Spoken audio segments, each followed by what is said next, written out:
Instructions for accessing subtitles in a language other than English are included on our board meetings webpage as well as in the description below. Instrucciones para acceder a los subtítulos en un idioma que no sea el inglés se incluyen en nuestra página web de reuniones de la Junta, así como en la descripción a continuación.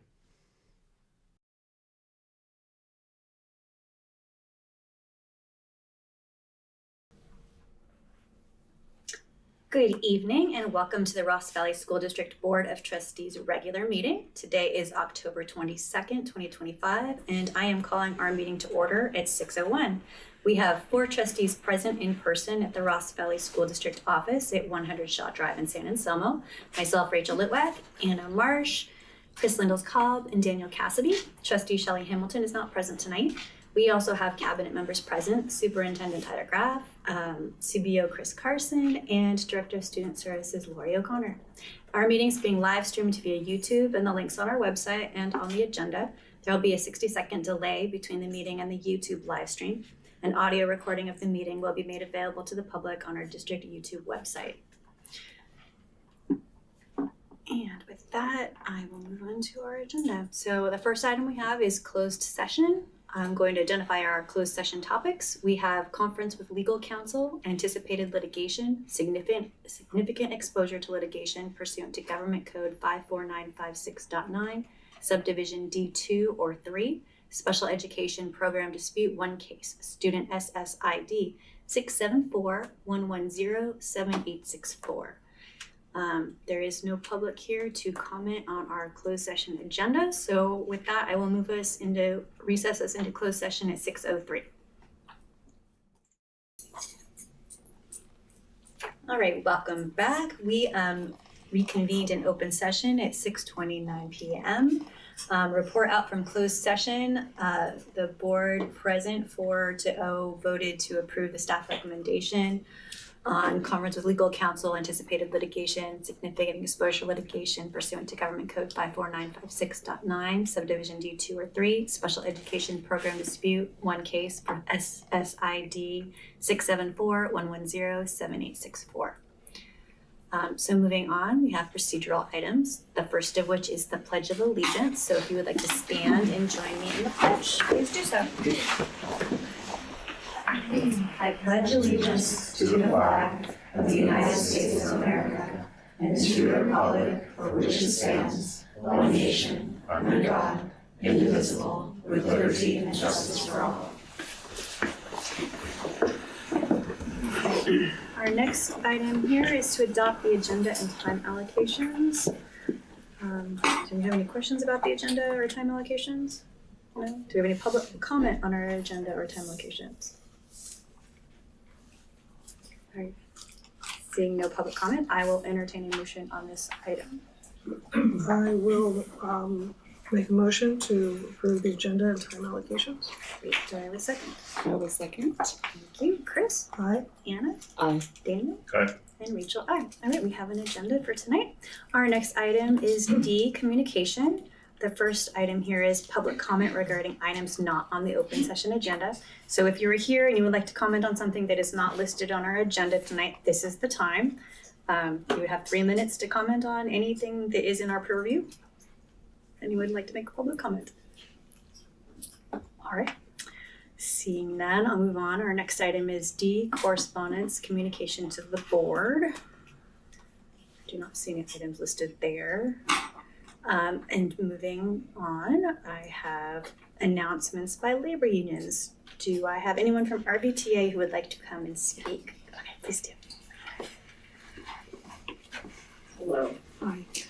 I'm Sarah Horkey, the co-president of the RVTA, and we have a message we'd like to send to you. As you begin your parcel tax conversation, it's imperative to understand the real impact of a failed parcel tax, the real possibility of closing schools and cutting programs that will directly and negatively impact our students, and it will force our highly qualified teachers to leave the district. We don't want a short-term Band-Aid. We need longevity, a long-term financial solution to keep providing intervention, PE teachers, aid positions, as well as enrichment classes available to our student population. All of these components that we've offered for years is what makes the Ross Valley. And this is what our educators love being here. Please think long and hard about a long-term financial solution so we don't find ourselves in a similar situation in just a few years. Thank you. Thank you. All right, do I have a representative from CSEA who would like to speak?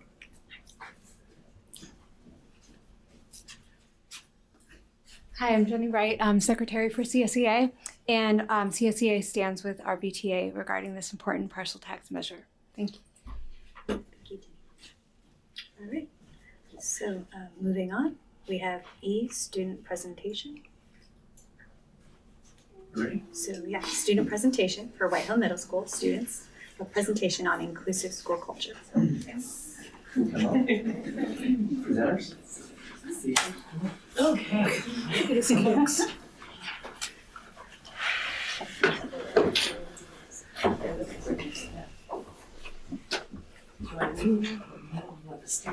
Let's let the students. Okay, we'll stand behind them.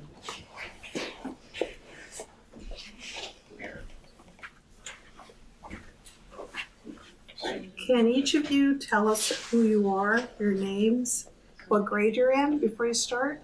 Okay. Great. Hi, my name is Lydia Armstrong, and I'm in 8th grade, and I go to White Hill Middle School.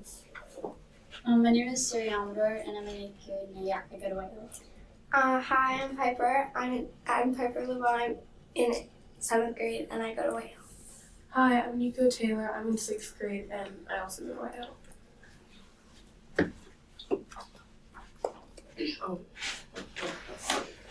Let me introduce them real quick. I just want to introduce myself, John Baker, one of the co-principals at White Hill. And we're really excited to present our student leaders for our SLAM group, Student-Led Anti-Racist Movement, and our teacher advisors, Nana Wren and Carolina Ortega. At White Hill, our goals align with the district's, and that's to ensure academic equity for all students. And a key part of achieving that goal is making sure that every student feels a strong sense of belonging on our campus.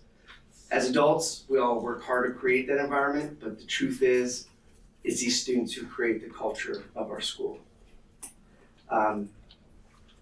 Yeah, I'm just gonna layer in, I'm just so incredibly proud of these students and the work. They're just such incredible thought partners and leaders on campus.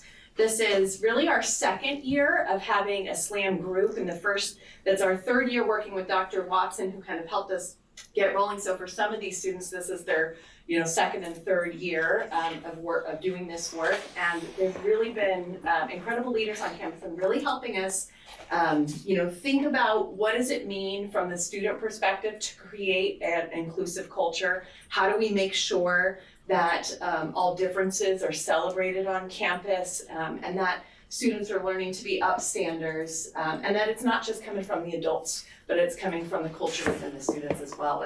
And that is in large part to the work of this group. Good evening.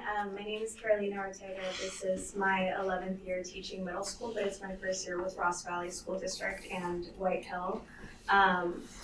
Just to be fairly quick, when I first was approached about SLAM, my interest was piqued.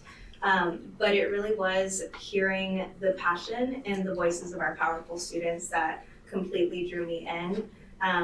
And aside from, White Hill as a school, doing our lessons of culture of belonging and all of that, I think I can speak for both my co-advisor and myself when we say that we're just really excited to see our young powerhouses rise up and speak and advocate for themselves and make a difference in the community that they're a part of every day. Yeah, and hi, I'm Allison Wren, and I'm the French teacher, which might seem weird. But it isn't, right? Because actually through teaching French, what languages, what all things are pieces of change and the culture that they're part of. I'll be brief with this, but when we were standing up for the Pledge of Allegiance, just even thinking about that, the Pledge of Allegiance, and what does it mean, and what was the meaning of that when we set this country up. And I am dedicated to this group of students and really want to see them push how they're critically thinking about that question. about the question of how do we have everyone belong, right? And also really more than anything this year to teach others with the tools that they've learned, how you can change someone's mind about just looking at what someone looks like, right? How do you do that? And so I'm super proud, but I'm gonna shut up now and let them do the talking. Go for it. Okay. So essentially, we're a group of 6th, 7th, and 8th graders. We go to White Hill Middle School, and so as you can see, SLAM stands for Student-Led Anti-Racist Movement, and we're trying to create an environment at White Hill where everyone feels safe and has like a voice to be heard, and everyone feels a sense of belonging. And now, essentially, we want to do that by making sure everyone has a voice, and because that's really important, what everyone has to say, and along with the fact that it doesn't matter what background you come from. It's just like you fit in because you're different. In this slide, we're talking about the principles of participation. And the first one is commit to the cause. Second one is tell your truth. The third one is don't dodge discomfort. And the fourth one is lean in to listen and learn. And the last one is resist relying on a rapid resolution. An example is like committing to the cause. To me, that means like really finding a purpose to devoting your time to something that is important to you. And sorry, do you have an example for any other ones? When it says lean in to listen and learn, for me that means like listening to everyone's ideas, because we as an individual, we have one mindset, and with everyone like collaborating and coming together, it forms new opinions, new ideas, and it's just like a really beautiful thing when everyone comes together to hear how everyone else is thinking. Mm-hmm. Yeah, like we've been doing SLAM at White Hill for 3 years now, and I really think these principles have made us more confident in educating others in racism at our school. And I think these principles are really important to me because they show our devotion to this and our togetherness. So why STEM is important? Well, everyone deserves to be respected, and everyone deserves to belong. And still, we ask the question: why do we need SLAM? Well, schools should be a safe place for everyone, and but sometimes people don't feel like school is a safe place for them, and that's why we are trying to change that. With SLAM, every week, students get to learn about how to make a better community at our school, and learn about how to be anti-racist, and just making school a safer and better place for us. And as middle schoolers, we're at the perfect age to learn and teach others about these topics, because we just want to be involved with our community.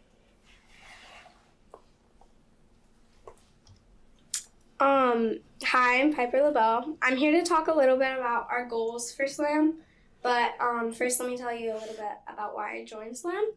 I'm a 7th grade student who joined SLAM to show it's never okay to make racist jokes, and I'm showing that everyone belongs.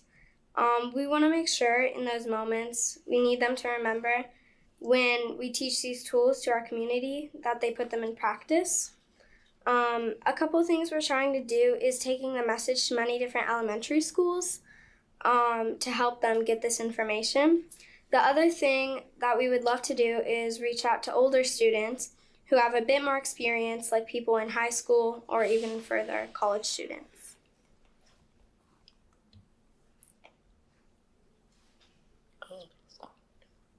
Wait, are we gonna read this? We want to make the world better. We have the power and the privilege to make a change. Dr. Lori Watson. That is that was a poem that Dr. Watson had shared with us, and I we all wanted to put it on the slideshow because it kind of like showed like why we wanted to be here and like the reason for it. Yeah. Along with that, because we all have the ability to make the world a better place. It doesn't matter it doesn't matter if we're like all different. It's like the differences, that bring us together. And like with everyone being different, it adds like more strength to the world. Yeah, I think we have the power to make a change, and when we want to make the world better, it doesn't matter about our it doesn't matter about like our differences. It's actually the differences that makes us a stronger world. Yeah, and a lot of people today don't actually want to speak up about these causes, even if they're like invested in them, because they might like not feel confident enough to speak out about them. But you really don't have to have like a lot of confidence in yourself to still commit to a cause and like work with other people to like make the world a better place.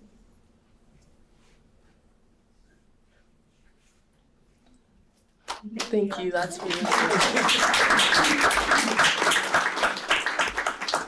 Would you mind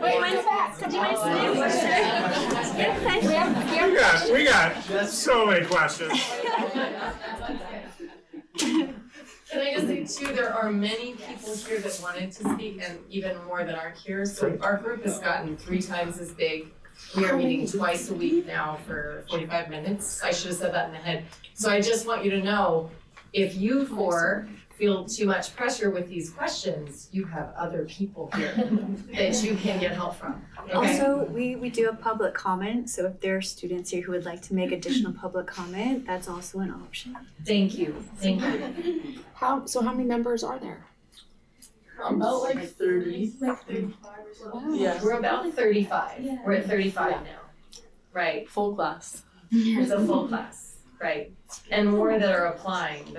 The issue will be how we will, but we're gonna figure that out. We're not gonna exclude, it's gonna be how we figure out how to manage and pull people in at different times, right? While they can also be able to dedicate their time to schoolwork. I mean, we get it, school's absolutely the most important thing, but changing the culture should be very important too. So we're figuring it out. Amira, are you the only 8th grader up here? No, Suri's also. Have both of you been in it for 3 years? 2, yeah. 2 or 3 years. How have you seen a change over the last few years? I feel like there has been more people joining and like the want to, and also like more confidence. Like kids have been getting more confident, and like me too. When I was in 7th grade, I was like, I don't want to speak, but like now that I've done like the Slam Fam Jam, definitely got like my confidence level up, and doing this is definitely gonna make me more confident too. That's amazing. Say that again, the what? Of Slam Fam Jam. It's a thing we do kind of like May, and we like all like gather up all the slam groups from different schools in middle school, and we usually meet at Kent, but I think we're meeting at a different school, and we kind of just share our ideas and our thoughts about slam. Yeah. Nico, is this the first year? Yeah, this is my first year. How has it felt entering into the slam team at Whale? I feel like it's actually felt like really good, because last year I didn't exactly have like a place where I could like advocate for like anti-racism and stuff, because the amount of like, I don't know, people of color at my school was like very like minimal, I guess. But now that I'm at White Hill, I have more friends that are like me, and joining slam has like even introduced me to like more people. It's great to hear. How do you feel about the world changing right now? Do you feel like you're now fighting harder because of the way the country is moving? What do you think? Think this work is more important now than ever, or just want to get I think it's always been important, in my opinion. Yeah, I agree. I definitely agree with Amira. It's always been important, and also, of course, especially now, we're just gonna fight. Good. I'd say as it is very important throughout the years, it is very important now as we have lots of people kicking out people of color based on their looks and basically removing them from our country, where our country was supposed to be a place of diversity that accepted people from all different religions and races, all different kinds of people. And now we've decided to kick them up, set up borders, and refuse people of entry, which I find is really hard. It's really sad to see this, and as of now, we definitely have to fight stronger for our rights as people and citizens of this nation. What's your name? My name's Charlie. Okay, I'm gonna look for you in the future. This is, all right. I'm Charlie. Like now more than ever, we meet a group, especially young people, where there's more ideas, where we all come together, because there's a lot of schools, high schools, elementary schools, and middle schools where a lot of kids feel targeted because of what's going on in the world, where they see these stuff in the news, they get scared.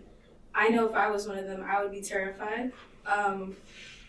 So it's just great to have a community that accepts everyone, no matter what they look like, disabilities that they have, because I know a lot of people, like, even in the past this has been an issue, but I feel like now it's more being brought up, and I feel like, no offense to you guys since you guys are a bit older than us, but I feel like the younger the people are, the more protests we have, because we can't get shut down as easily, because we're kind of stubborn, and that can go a long way for the right causes. I'd agree with that, especially since as younger people, we have to take hold of our future. And like Catherine said, as much as we do respect our elders and the people who are governing our nation, it is difficult when they refuse to accept new ideas and new traditions that will take place sooner or later. And as a younger generation, if we want a better future for ourselves, we've been forced to take on the role of protesting and acting for our rights. Don't stop. You tell us to get out of the way. This is your country. This is your country. We've had our time. Are you a This SLAM is member? your country. You SLAM Yeah. member? Okay. One more thing, sorry. My name's Bianca. I just wanted to speak a little bit more on that. I feel that now, especially because there is so much change happening, a lot of people like to pretend that since that change is happening, that's enough and we can just stop, especially with the younger kids. But it's like not. We don't want to stop until it's like absolutely perfect and everyone's equal. And because we're younger, we don't always get that opportunity. And I feel like this is really special that we can get to do this. Yeah.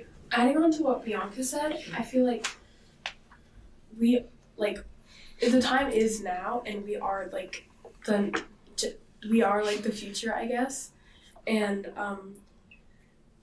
like a lot of the pressure is kind of being put on us because we're expected to like shape our future like just by ourselves, but the people that are like in power in the higher positions are the people that are way older than us, and like we can't, which that makes it hard for us to like sometimes like fight to make a better future, because one, they're older than us and we have to like respect our elders, I guess, and like they're in a higher position of power than us. But you guys are doing this now at Whitehill. This is why this program is so critical, right? You're impacting the teachers, you're impacting the principals, you're impacting what goes on, which is exceptional, right? And this is where it starts. Like this is like grassroots. This is where movements are created. So what you guys are doing is fantastic, everybody. And you're always welcome to come to our meetings, city meetings. To email us. We would love. If you see us on campus, say hi. I could come and influence you to like put in some more stuff for our group, you know? Absolutely. Not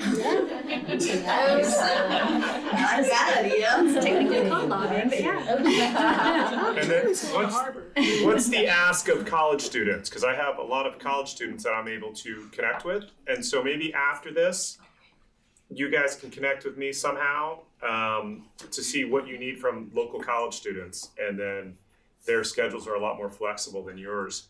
And so they could come to White Hill, or they could be part of Slam Fam Jam. John and Mary Claire and Nico, you guys know how to get in touch with me. So I can introduce you guys to college students who care about this. Thank you. When have you worked with Archie students yet? No. Okay, I can work on getting you guys an introduction to their group. So we have students that are in ninth grade That have rolled up that into have their also said they're gonna pull back. Okay. So they're gonna come back to our group after they've planted their seed there. I know that there's a group there. We're just hoping to, yes, work with them. Thank you. Of course. I just want to thank the teachers and all the students and the families that are supporting these students. To me, this is exactly what this school district is all about. It's about empowering youth to make changes in our system and in the community. And I think your communication skills, all of you that spoke tonight, the intellect, the compassion that you bring to the table is a perfect manifestation of the quality of our schools. I'm super proud as superintendent to hear every single one of you speak, and I look forward to hearing more from you in the future. Yeah.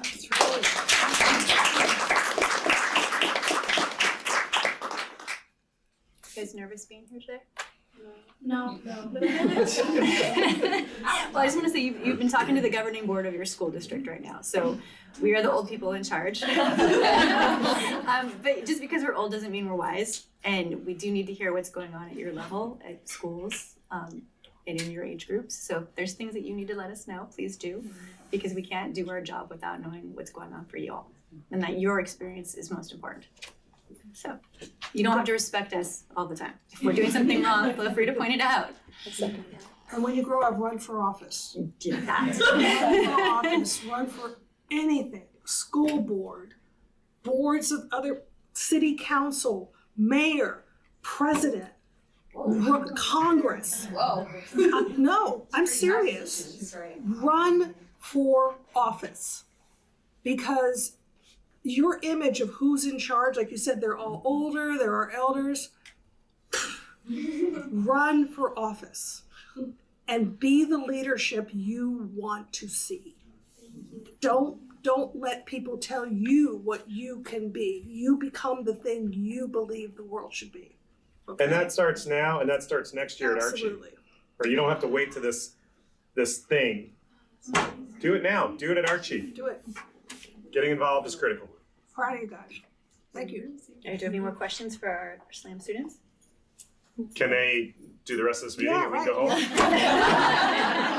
I was going to give people opportunity for public comment if they'd had any public comment, since I know there are people who potentially wanted to speak up. So if you would like to make a public comment, you students, if you would like to slide back into like the regular seats, you're welcome to. Otherwise, I just need one seat free for people to do public comment.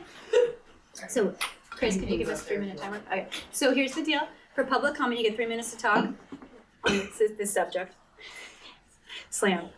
And you'll hear a ding at like 2.5 minutes, and then you have 30 seconds left to speak. So just if people would like to say their name, so the people listening to our YouTube channel can hear it on the audio, please say it, but you're not required to tell us your name.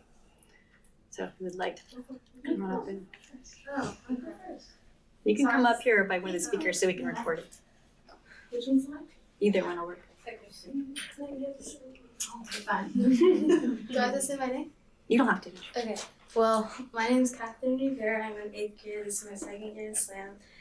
Like we were talking about going to elementary schools because, no offense to you guys, because I know you guys are like the Ross Valley, so you guys know all the schools and also I think that a lot of elementary schools need this, that they need to understand that there are stuff that are not okay, because I know a lot of kids that don't know this stuff and that they need to know this stuff from a young age, because if they grow up like that, that's like not a good way to grow up, I guess. But like the more you know about this subject, the more you can make a difference, the more you can do this and that. I remember, it's like my own experience in this one.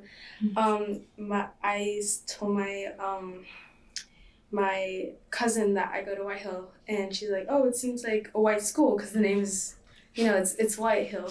And I told her, no, it's called that, but it doesn't necessarily mean that it's just that amount of that race. That White Hill, I feel like there's a lot of different race, and I think that's really great because, like, I don't know which one of you guys said this, but there is that the more different race people that we have, the more I don't know how to say the word, but the more everyone can come together, the more we can make an impact in the world, the more we can do. We can bring this out. You go. Adding on to the elementary thing, when I was in elementary school, we didn't really have like very diverse talks about people's appearance, where people came from, and who or what they were.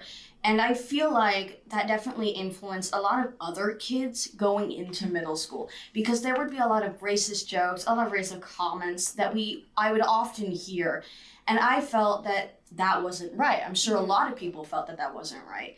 And I feel like if we can get into the kids' minds that racism is not okay no matter what form it takes on, it'll be able to influence them into becoming more mature people as they enter higher grades like middle school, high school. So especially teaching them at a younger age, despite it being a very maybe hard topic and maybe uncomfortable topic to them, it's definitely important that we tell them about it, because as I said, I didn't get that really often. We went to the same school, we didn't get that kind of conversation, like one book. Yeah, one book about it and then it was over. We never spoke about it again. So I feel like we should definitely be able to talk to them, explain to them, really make them feel comfortable in who they are, and tell them that it's not okay to make fun of somebody based on literally anything. Anyone else? Sir? Yeah. So it's just like adding on to what Charlie and Catherine said. It's just like, at our school, we weren't super aware about racism, and I just felt like that when I was in elementary, I knew it was a problem. I knew it was gross, but I just felt like I just felt kind of, I suppose, helpless, because I really did want to do something about it. And Catherine and I, we actually, and like two other people, we did try, but it was difficult because it wasn't, we didn't really get the support that we were hoping for. And it says earlier, lean into the discomfort. Racism is a topic that some people, yes, they are uncomfortable with. And it brings up a lot of emotions. And yeah, of course it'll bring up emotions. And it's just, people just didn't really tune in because it was something they didn't really know how to process in elementary. Yeah, I would agree. Also, I wasn't a part of that group, but I did notice that when teachers spoke about racism, like once throughout our school year, they definitely sugarcoat it. They didn't go into detail about it. They didn't tell people to stand up for much. They glazed over it, basically, saying, oh, yes, racism exists. Wow, that's great. And then they moved on with the subject, which I feel like isn't okay. Because if you're going to talk about racism and you're trying to teach them, you have to actually get into detail. Especially when you start going into 4th and 5th grade, because you're about to go into middle school. And that's when you start to get more mature. And that's when jokes happen. And that's when you get uncomfortable. And you want to be able to stand up for that.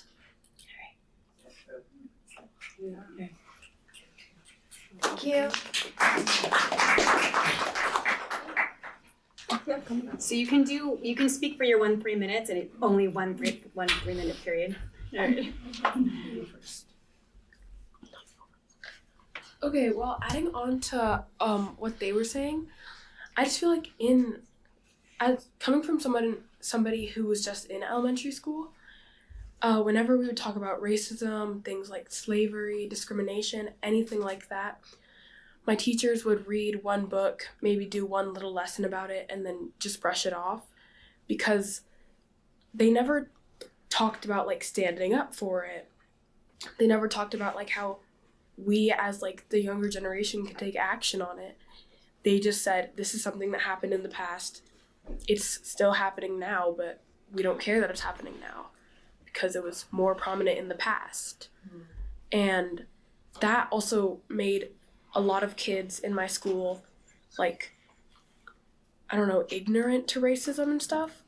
And some of them didn't even know, like, some, like, racist words. And then they would say them without realizing, like, how bad and discriminatory those words were and how hurtful they were to some kids at our school. But those kids never got in trouble because, like, they didn't know. But it's still, like, something they should have known because, well, the schools didn't teach them and their family didn't teach them. So, and then some of those kids went on to middle school still not knowing about any of this racism that's happening in the world. Adding on to what Nico said, at my old school, a lot of people would say racist jokes and like make fun of some people. And whenever my teacher would read a book about it, they would all like look at me and stuff. Mm-hmm. I feel like I was like the only Black person in my class, and not a lot of Black people were at my school, and so like I feel like now when I'm at White Hill and I see like different colored skins there's more people there that are at the school. I feel more included and SLAM and everything too. Yeah, just a quick note adding on to that. At my old school, I never felt like I really had anybody at my school to talk about like issues I was having at school with like race and stuff. Because yes, there was other people of color, but there was like only maybe one other Black person at my school. And I just feel like there wasn't enough people for me to like be able to resonate with. And I could only like, it's like I could just talk to one person. I didn't like have a group of people to support me. It's just like me and this one other girl. And that was like it.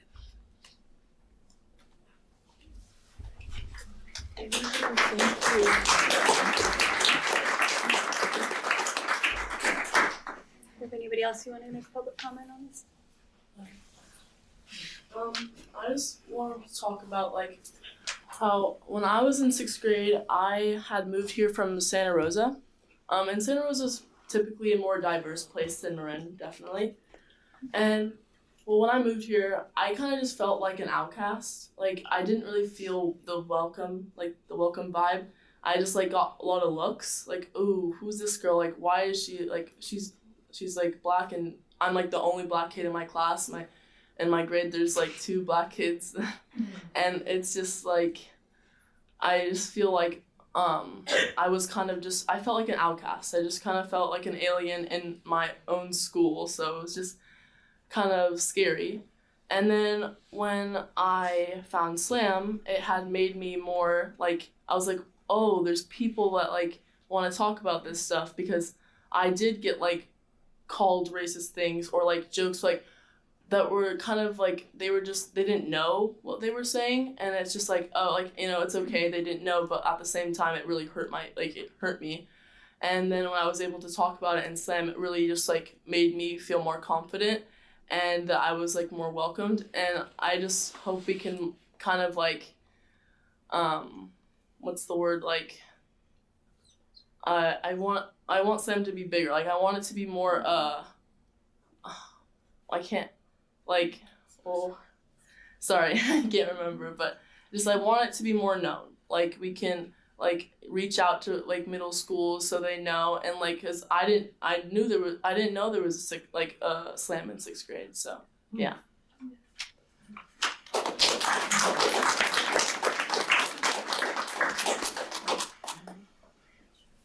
Can I say something?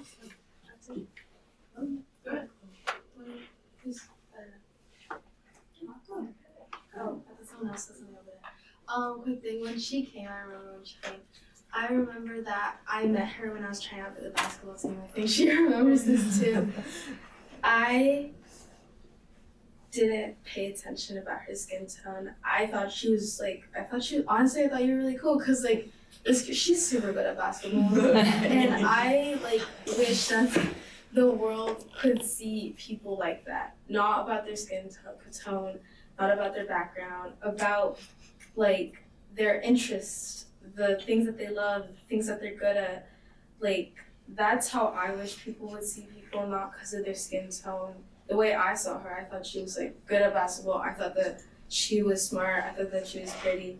And I just wish that people would see others like that, not because of their skin tone, not because of their background, just because of who they are, not like that.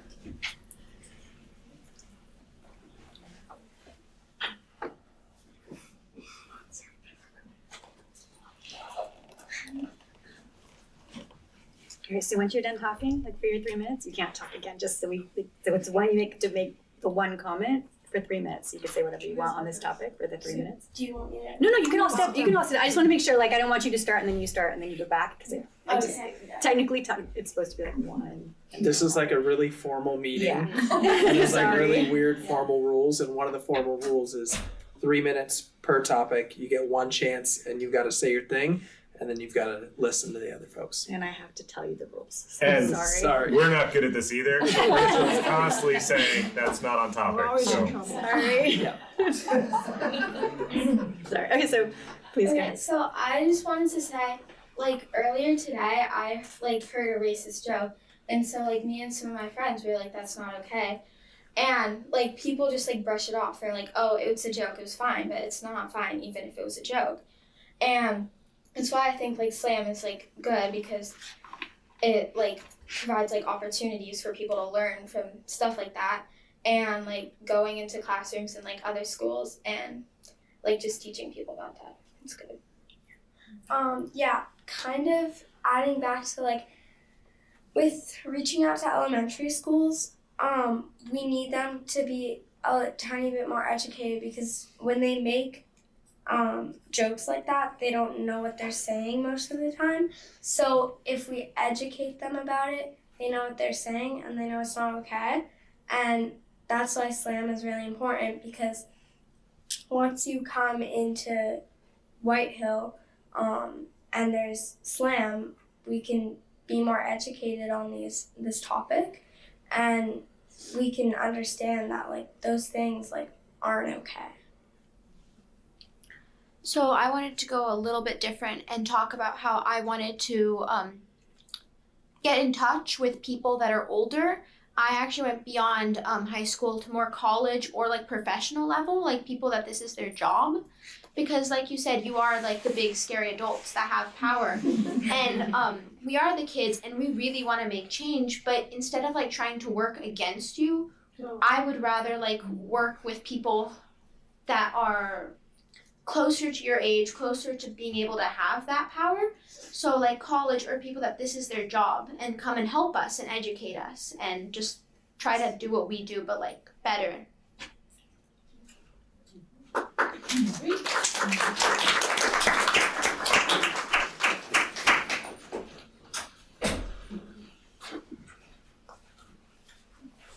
Hi, I'm Ramona, Nico's mom, also a founding member of the district's Parent Guardian Equity Task Force, and now serving on White Hill DEI Task Force. I just want to use my voice and power to affirm everything that the students have said and to tell them that you all are on the right track, and we should listen to what you're saying. We should yield power to you, and I asked the district to find ways to do so. One vehicle could be through the White Hill DEI Task Force, taking recommendations directly from SLAM about what we do to change. I won't take my full time, but I do want to leave the students and the board with some inspiring words that always keep me, like the fire burning brightly, from Assata Shakur, a freedom fighter who recently passed away. It is our duty to fight for our freedom. It is our duty to win. We must love each other and support each other. We have nothing to lose but our chains.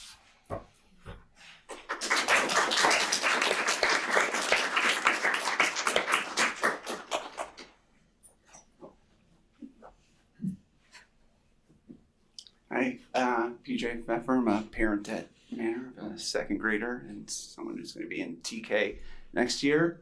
It was great. I'm planning on re-listening from the beginning, but got to listen to some of it on YouTube as I was coming in here. And one of the students, I'm sorry, I don't know which one, said something that I thought was really important for the board and the district to hear as we always strive to improve our efforts in this area of how sometimes it feels like the teachers and the adults in the room can be sugarcoating things. And I know broadly this was a common tactic to try and work against these types of important initiatives of you're making kids feel bad or, by explaining racism to them. And I think it's important not to get distracted by that and remember that it's a broader societal and systemic issue. It's not an individual person that is going to change and make everything better. And we can always be historicizing things. And even though it's, been turned into some kind of a negative buzzword, that's the importance of critical race theory for everything, even for education at the middle school level, because you can't understand why certain communities are still poorer or live in worse neighborhoods because most families' net worth is tied to their housing value, and housing discrimination is still going on and has been going on, and people don't have generations of wealth to be built. And also to always keep in mind that this is not ancient history.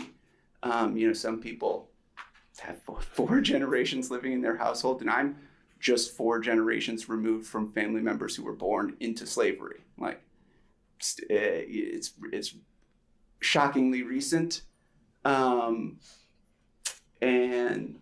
I think that can help kids understand why this is an important part of their curriculum. It's not black and white footage and all of this in America. And then, last on a more positive note, when I was 30 seconds. Moving here from New York, I was one of 13 Black or biracial kids in my elementary school, like grade of 48. And so, coming to Marin, I thought this is going to be awful for my kids, in this specific area. And I think the more we can foreground the district's initiatives like this and make this something that we emphasize, the more families of color will be comfortable moving to our district. Yes. Do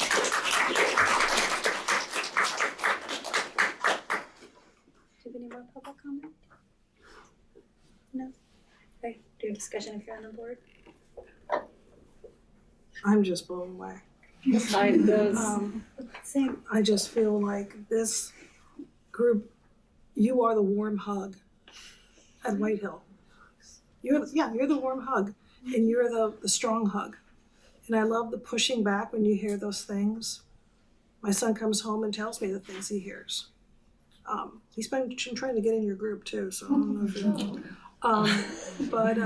you I just think that this is representative of the things I want to see in our schools. And so I'm very proud. Very proud. Teary-eyed over here. Like I, as a kid who grew up mixed race, and I pass as white, so most of the time people assume I'm not. I'm like not mixed. I grew up hearing a lot of horrible racist things because I look white, and so people felt totally safe saying horrible things in front of me when I have cousins who are Black and Mexican and Filipino and Guamanian and all God, yes, I'm good with my cousin. But I just remember feeling so shocked because my family looks like everything, like everybody. Everyone in this room looks like they could be a family member of mine. Yeah. And I didn't know, and I didn't have the tools to deal with it as a child. But I feel like we're handing tools to these kids now at schools to maybe be able to understand it and to not be shocked. Like sometimes I was so taken aback that somebody would say something. I just, by the time I could speak, the moment had passed or the person was gone. And I don't have that anymore. And it took me so much longer. You know, I was an adult before I realized how to speak up about it because I wasn't shown how to do it. And so I'm really happy that we're trying to address that now. So kids don't have that moment. And a special shout out to Dr. Lori Watson. Yes. Yes. Thank you, Julia, for bringing Dr. Watson to us, and we are eternally grateful for that. If I can just say how very, very important it is to me personally that our district is actively anti-racist. And it makes me so proud to hear all of you, and I have so much to learn from you, students, and learned from you this evening, and we'll take that into my heart and take that forward, and I just really want to thank you. This is the best part of my week so far. It's so, I mean, the way that all of you speak and the self-assurance, it's just, I mean, I was not that kid in middle school, and it's fantastic. I mean, the teachers, advisors, like this is, I mean, what you're doing is just incredible. And I encourage you to talk to your principals. You get the principals of the elementary schools. You know, you could make connections, and assemblies happen every week at the elementary schools, and yeah, it's, I mean, I have 2 elementary age kids, and I would love for them to get involved. I mean, I agree with so much of what you said about not waiting until middle school. I mean, it's important for that education in the schools. Thank you. Absolutely.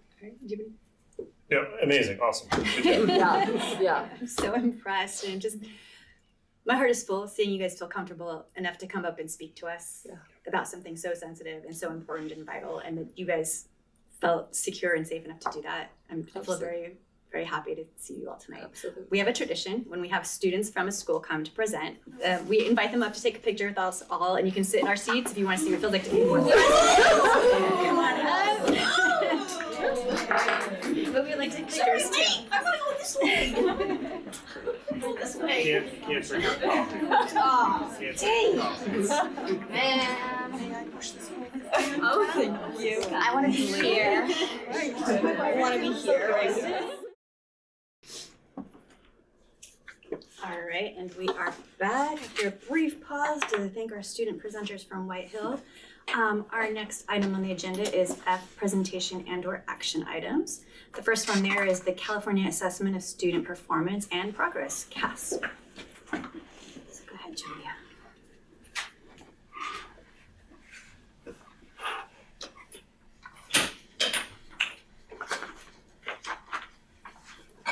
Tyler, do you want to introduce it all, or shall I just start us off?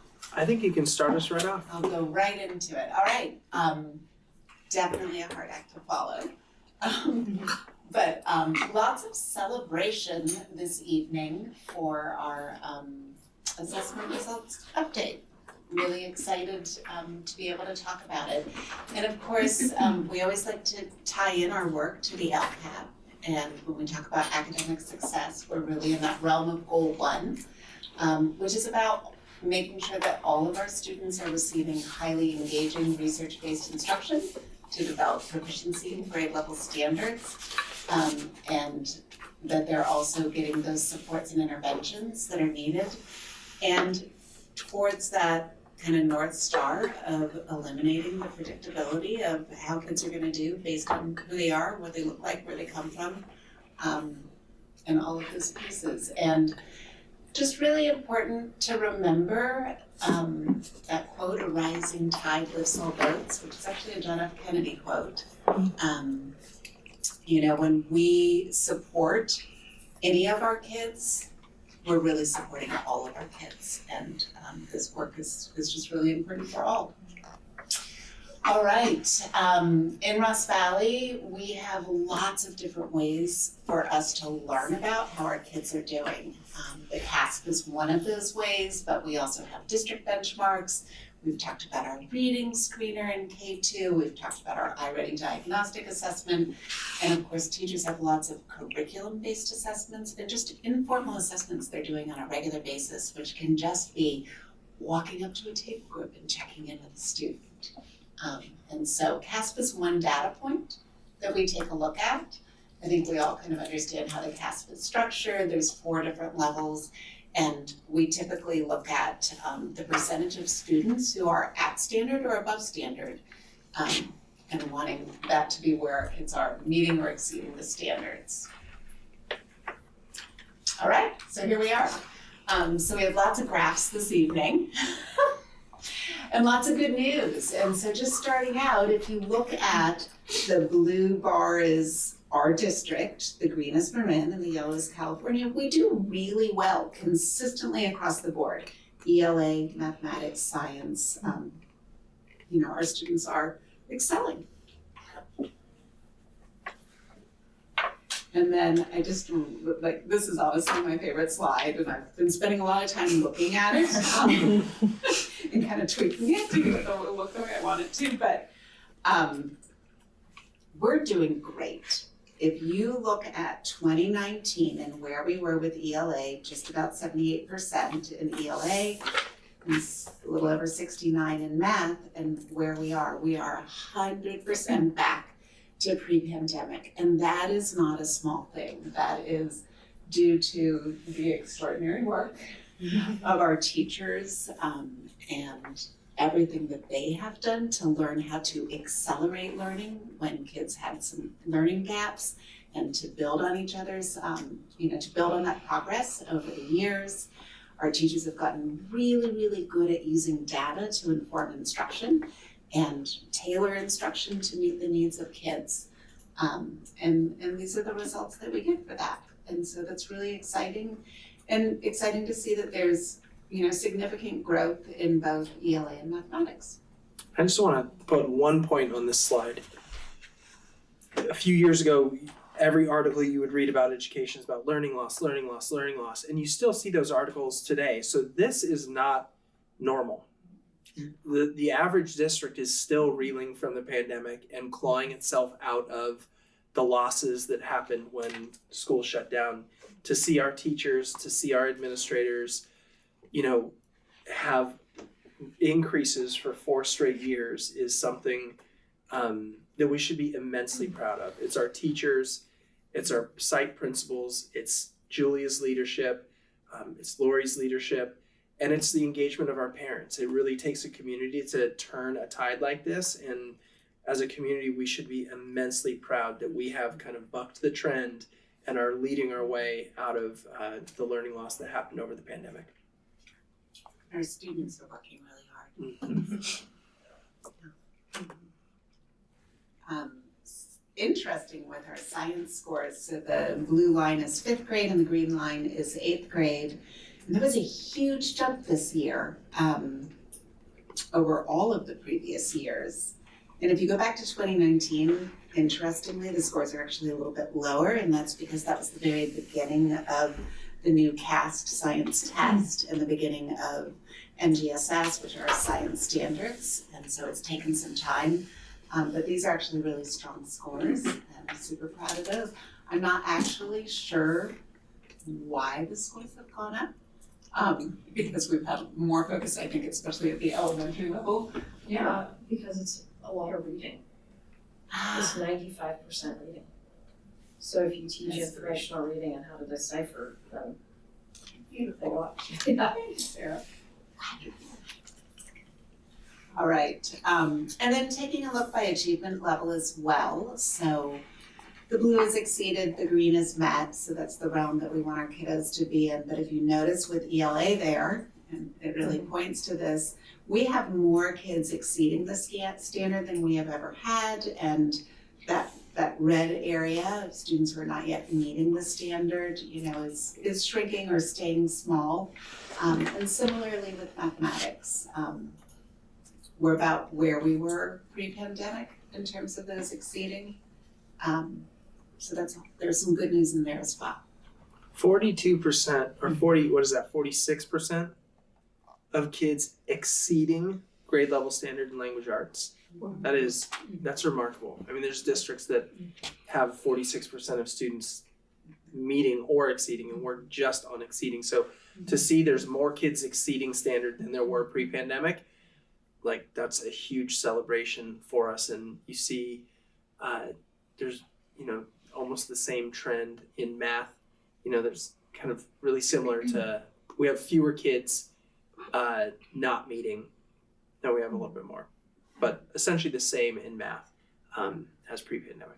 Can I ask a question on a slightly harder question? So we haven't really moved the needle much on the not met and nearly met, really, in these pre-pandemic to where we are now.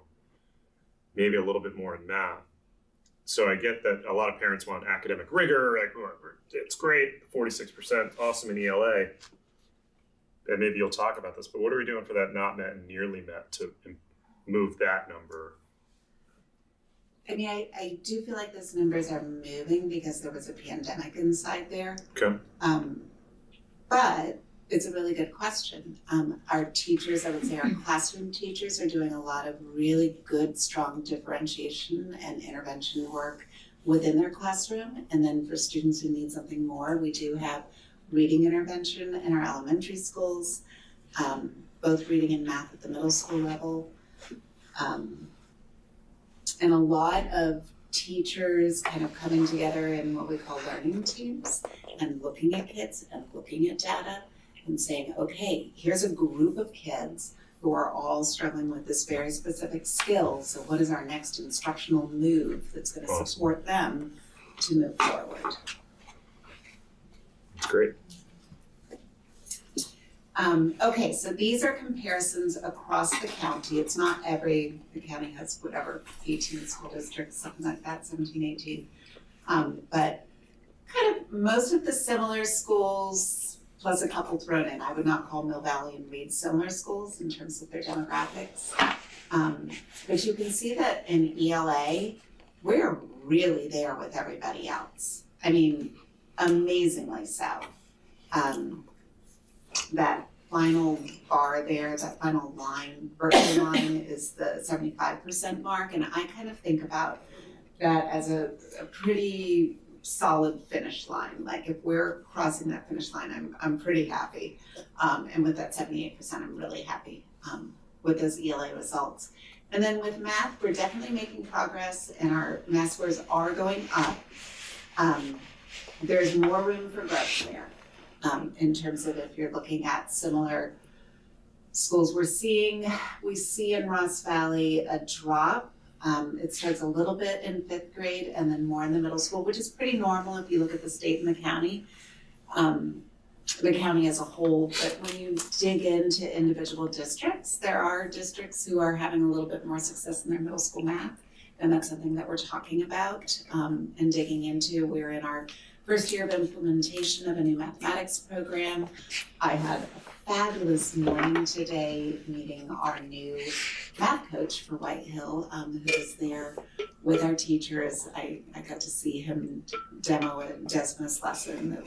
It was amazing, just all of these different elements of the program that he was able to demonstrate, and that he went on over the course of the day to work directly with teachers. So we've got some things going there that are kind of new, and I think we'll keep moving and growing in that way. But that's an area where we have our eye a little bit. Go ahead.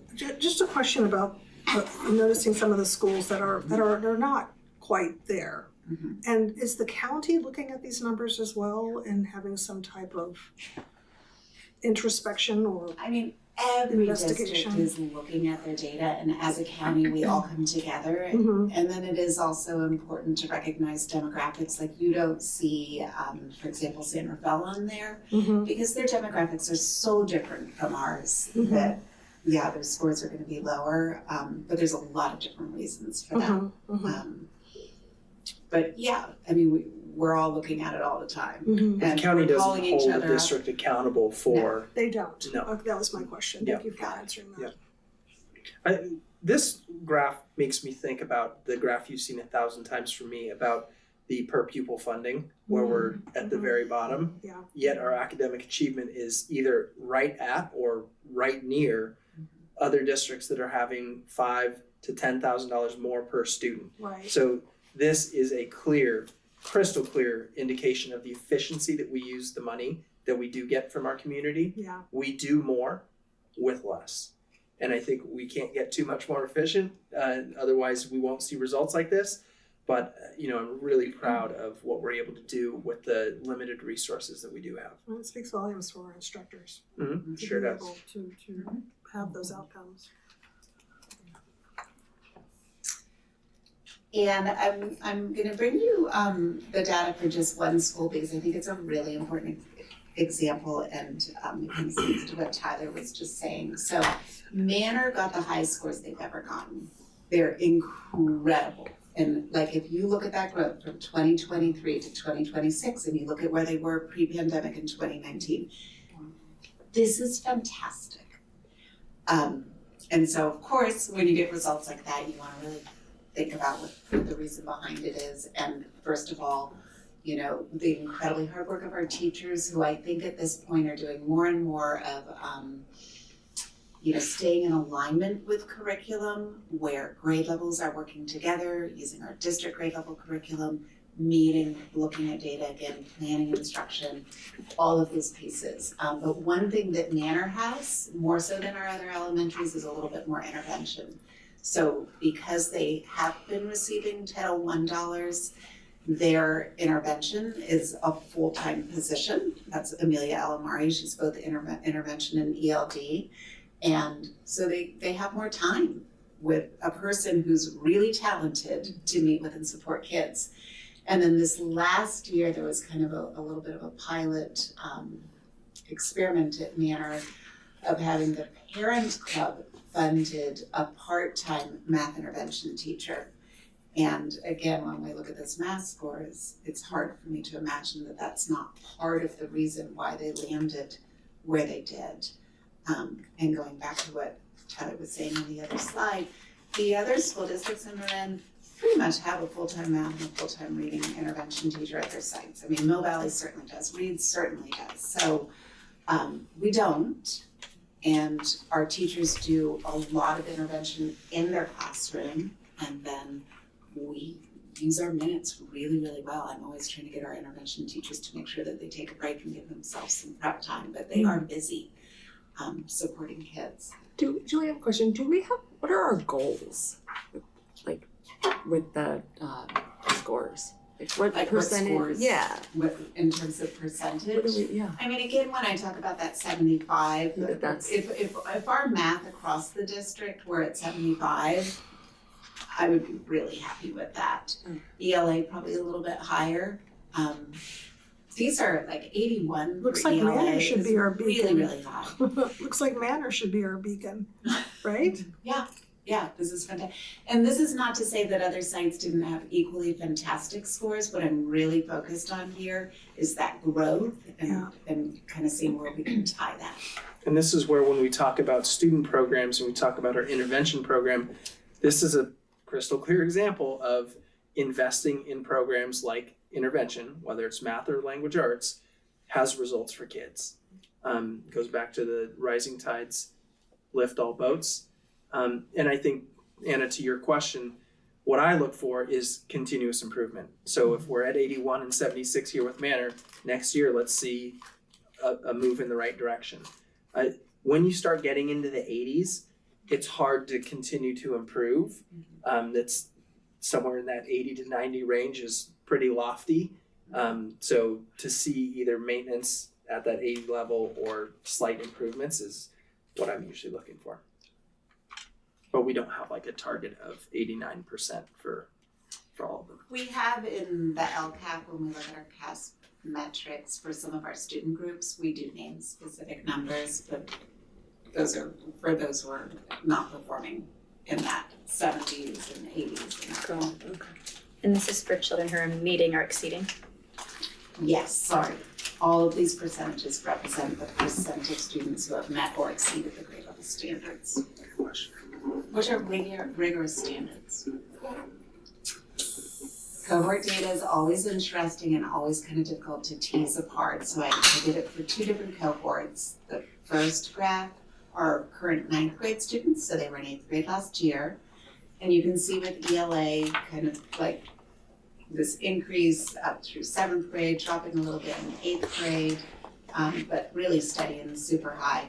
A little bit of a drop in math for both of those core cohorts. The second one is a little bit more flat, I guess, there at the end. But you definitely are going to see a drop in math scores over time. A 3rd grade mathematics assessment is not the same level of difficulty for a 3rd grader to achieve, a perfect score, really high as it's going to be for 4th, 5th, 6th, 7th, 8th, and onward, and on into high school, which has been in the paper lately too. So I'm not surprised by a drop, but we do want to lift those math scores a little bit in those upper grades.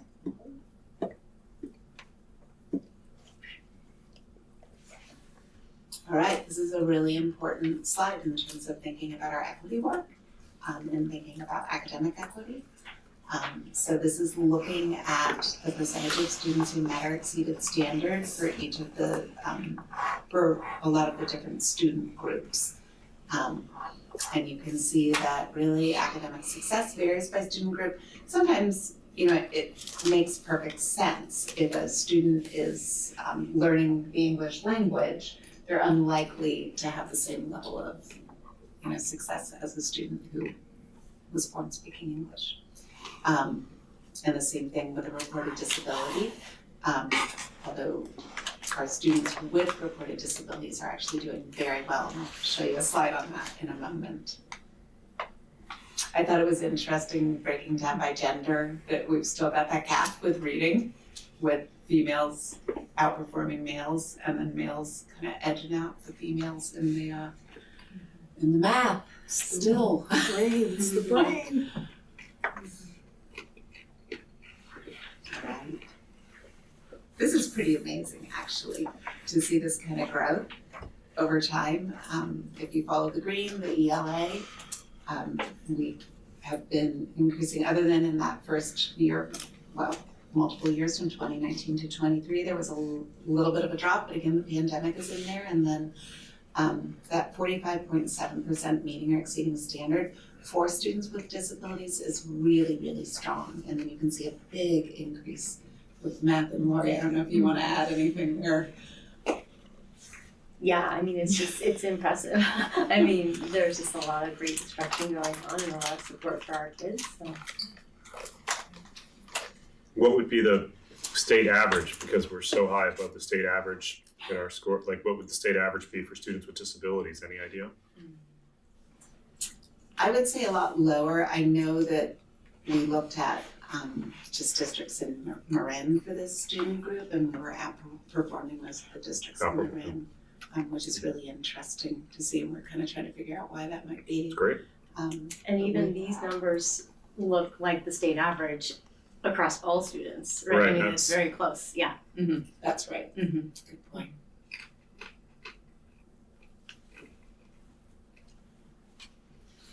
So these are the results for the LPAC, and showing, so when students take the LPAC, there are different proficiency levels from 1 to 4, and 1 is really a newcomer, someone who's just learning English. And 4, they're pretty much getting ready to be reclassified as English language proficient. I look at these though kind of differently because this is a different batch of kids each time, and it's not, this particular metric is not looking at growth. And so a different, I don't expect any kids that are coming to us who have not spoken English before to score a 4. There's, they probably should be scoring a 1, but it's kind of interesting to see where our kids are. And this usually takes about 6 years to get from level 1 to level 4. There's some bands in level 2 and level 3. It's like a low level 2 and a high level 2 and a low level 3 and a high level 3. But essentially, if you're a newcomer student in kindergarten, by the time you head into middle school is when you should be kind of a bilingual student. Wow. Something that the state really looks at is the percentage that a district has of long-term English learners who are not moving out of that level 4 or into level 4 and into reclassification. And sometimes kids get kind of stuck in that level 3 of just not taking that next step. And that's where we need our ELD teachers, our English language development teachers, to really help us with providing the scaffolds and supports to help them make that next move. So this is just a little bit of a summary of how we're looking at our data. We have a lot of bright spots. We are back to pre-pandemic rates for our students who meet or exceed grade level standards in both ELA and math, and exceeding for science. The percentage of students who are not meeting grade level standards is low, and at an all-time low, and our students with disabilities have made huge gains.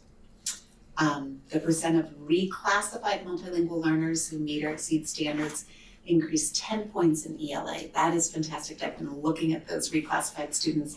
I want to see the same gains for them in math, but I do think that the focus that we've had on reading instruction is having an impact on a lot of these results.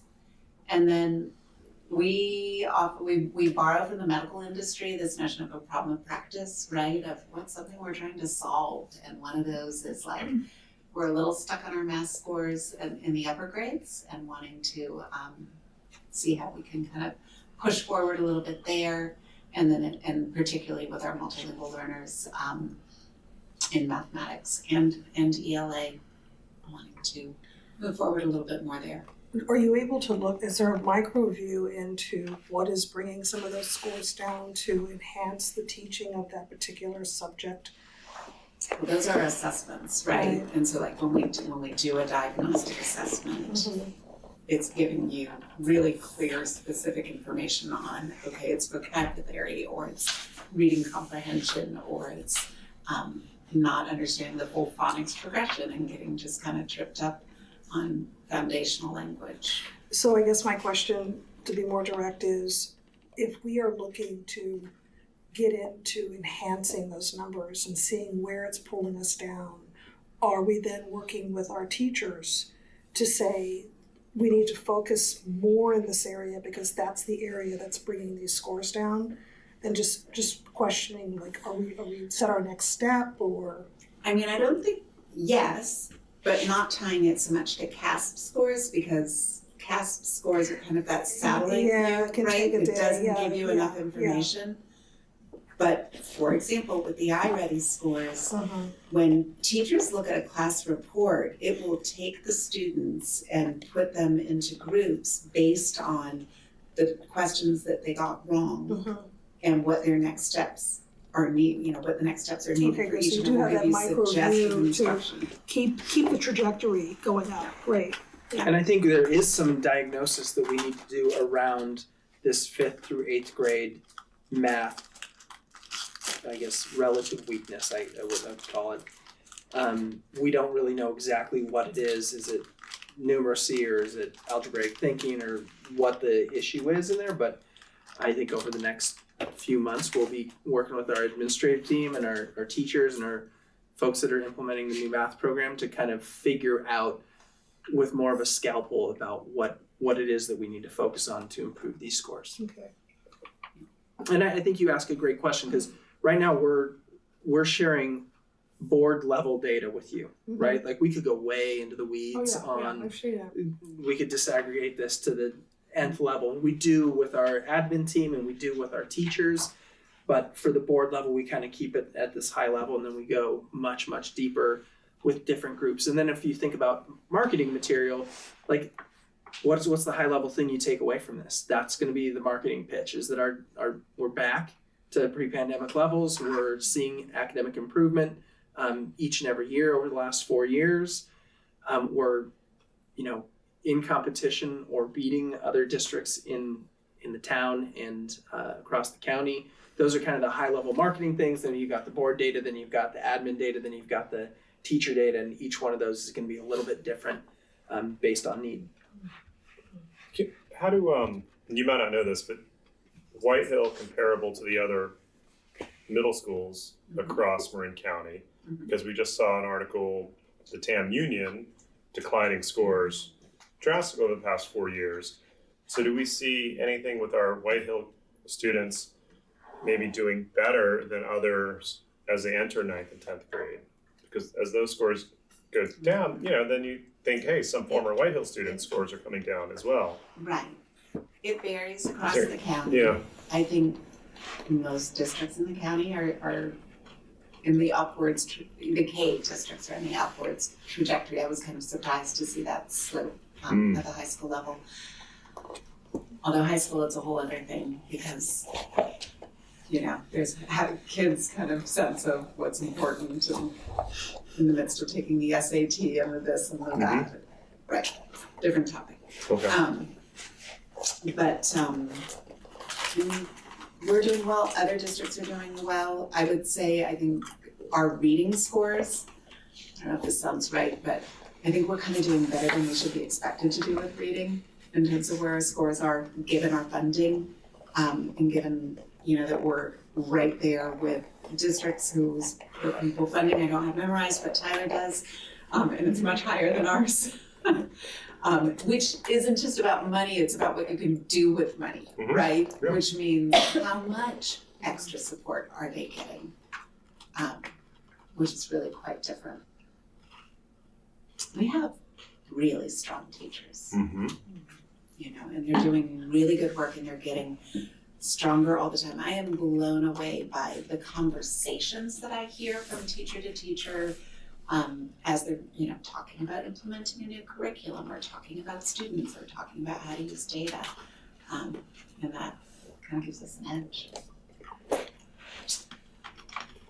So what do we do with our data?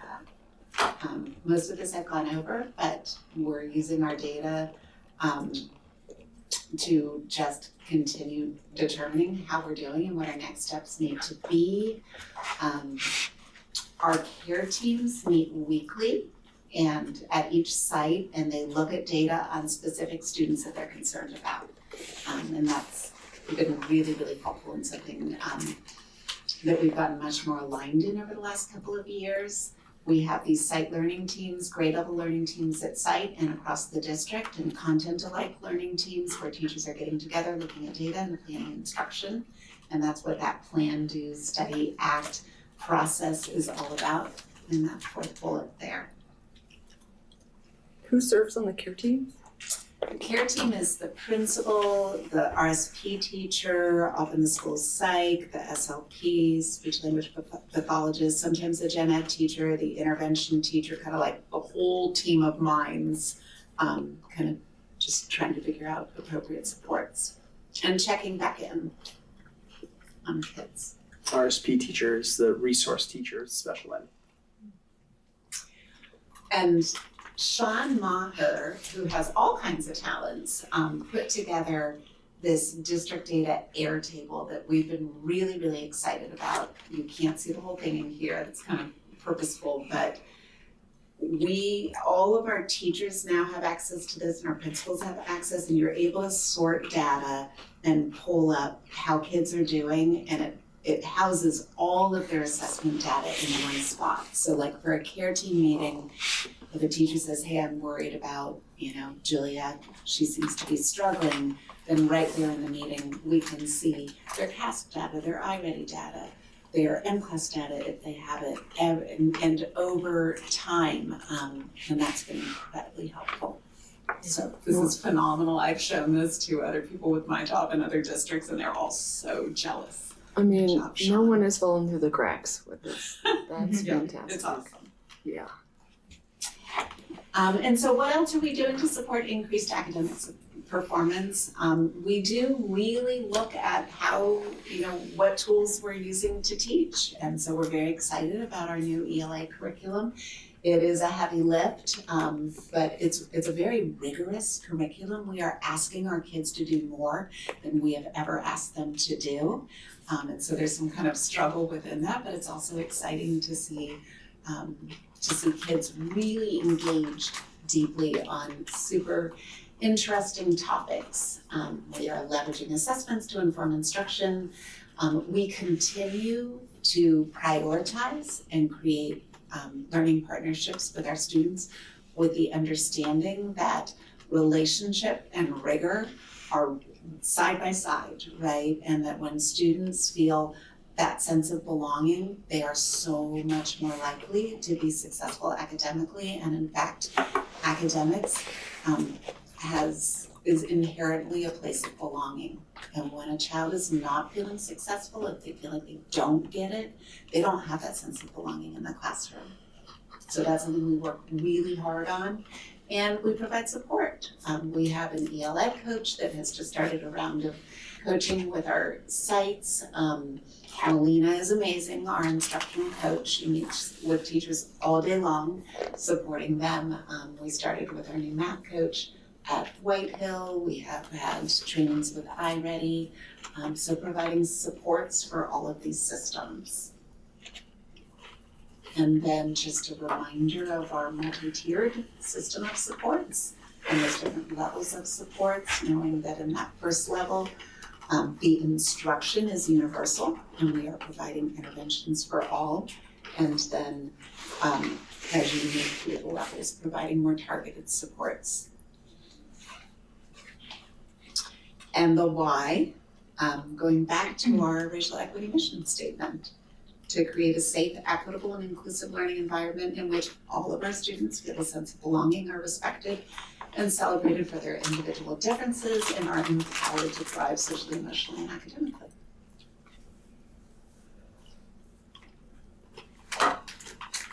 Okay. Do you have questions only for Julia right now, before public comment? I think we peppered her with questions throughout. Yeah. Are you happy, Julia? I am happy. I like that first slide that shows the slope. Actually, I observed a math lesson on slope today, and I'm like, nice. Maybe we're going the right direction. Yeah. Happy and proud. Good. Do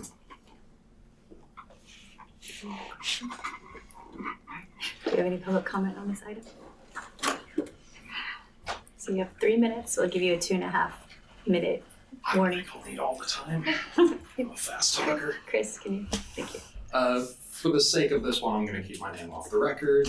Julia, thank you so much for your work and service. Can you nod your head, confirm you were a math teacher before? Yes, perfect. Thank you. So looking at this data, you're looking at the full K-8 range, and I know they administer different tests at different ages. I can only speak to the age that my child went through.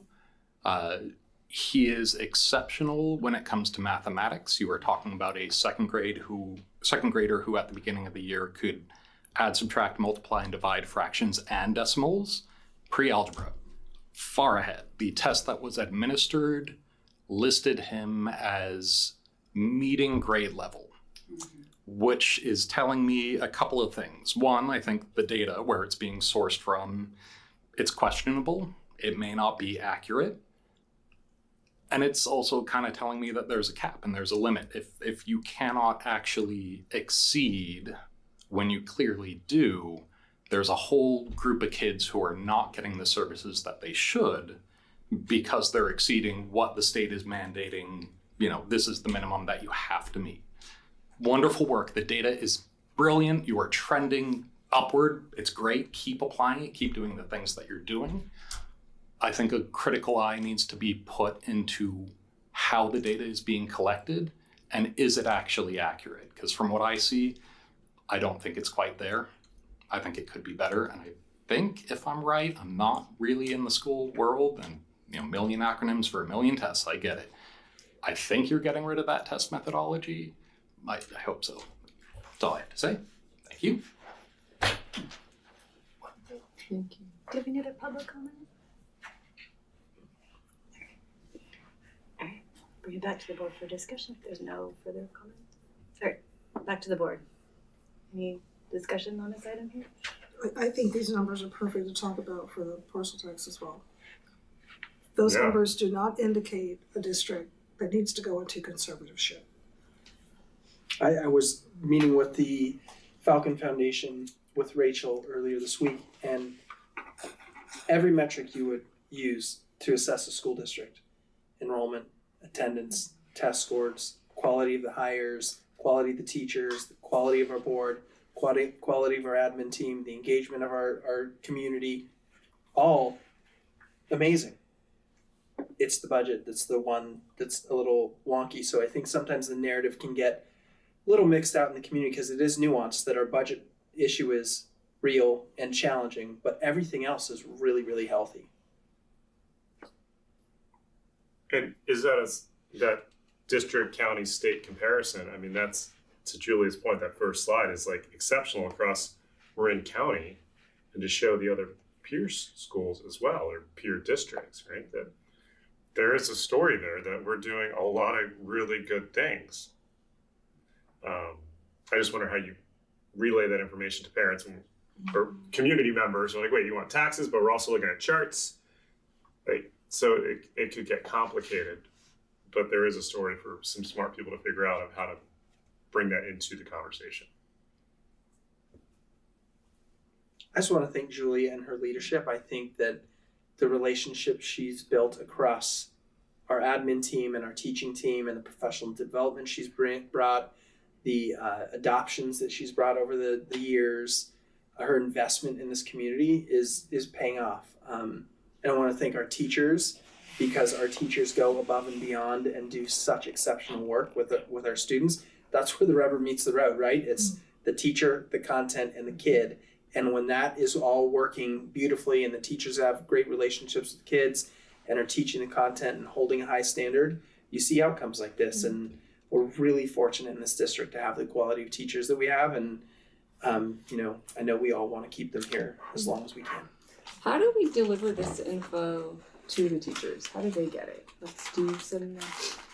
They get it in a staff meeting, and so they get specific information about their site, they see the district information, and then they also have access right to the Sean Maher data table where it can be sorted so that they can see how their kids did the previous year, and then they can look at the current class. And are they celebrated in some way? For sure. Yeah. Okay, awesome. Yeah, lots of celebration. Great. That was one thing that kept coming up while I was looking at these numbers, is just like how grateful I am for our teachers. And like, because I mean, yes, you've done an amazing job leading everybody, but also they have to like buy into what you're selling. And they clearly have done a wonderful job of like teaching. So, I mean, I'm just really appreciative. Like seeing the numbers jump from when I was joining the board to now, I mean, that's a huge swing. So it's nice to see. And the only way you have outcomes like this with county-wide low funding is quality people, whether it's at the assistant superintendent level, the principal level, or the teaching level, or as in special ed and intervention. It's the quality of the people that make that happen. You cannot have county-wide low revenue and amongst the top in the county academic outcomes without quality people. We gotta keep on. Thank you, teachers. Yeah. Thank you, teachers. Any more discussion? This was just for information, so no more discussion on this along. This is great information. Thank you. Yes, thank you. Thank you, Julia. Did a good job following the previous Our next item is parcel tax working group updates. So Tyler, go ahead. Great. I'm going to start us off with kind of a review and a little bit of a review of the why before I get into what we did with the parcel tax working group.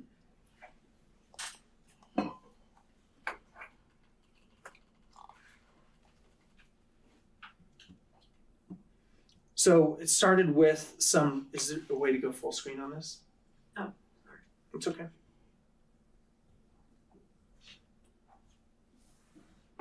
So just starting with reflective actions that we took, again, I talked about this earlier in the year, but we sent out a survey after Measure E failed. The campaign got together and did a lot of reflecting. We took a look at the post-election analysis, and then we met with a number of folks throughout the community, Coalition Sensible Taxpayers, members of the chamber, and other influential folks, just to kind of learn, like, what can we go out there with humility, understand what we did wrong, and make adjustments from there. These are some of the lessons that we learned. Super majority support, almost 63% of the community members support the Measure E. We're proud of that. That's really close to the 66.7% in an off election where voter turnout was very low. I think the community is understanding the need. We've been, sharing this story over and over again. And although there's still pockets that we need to get to, most people understand that with a countywide low funding, that this is a need for us. We also learned that the campaign efforts that we did had an impact. We outperformed the polling that we had from the year prior, and that the senior opt-out was really important with the parcel tax. We also knew that the federal uncertainty right when those ballots hit inboxes or mailboxes was really difficult for folks. The special election really didn't help us. There was active opposition because of the special election, and there was really low voter turnout because of the special election. Having opposition, having some mistrust in the community based on some actions we've taken in the past, and some just flat out misinformation made it confusing for folks. And I think really a big lesson, although this is number 4, I still think it's a pretty big piece. When you change the methodology and you ask for a renewal and you ask for an extension, it's just a lot of factors for folks to take under consideration, and it was confusing for people. So just a reminder of the why we're looking into a renewal of the parcel tax and an increase is that we have the lowest revenue in the county. We've talked about the LCFF and the basic aid scenario here, and that we kind of flip back and forth between the two, always kind of maintaining the statewide low minimum funding. And it's hard to compete with districts that have so much more funding per pupil, but as you just saw in the last presentation, we do. We've seen this a lot before. There we are at the bottom with $11,774 per student. The statewide average of $14,494. Even if we had that average, we would not be asking for an increase. That's the why. We have the countywide low revenue per pupil. And when you put this in context of the state, we're in the bottom 4%. There are 36 districts out of nearly 1,000 that have less funding per pupil than us. That does not make sense in Marin County. That most people do not have that floating around in their head. They assume high test scores, high property values, well-funded schools.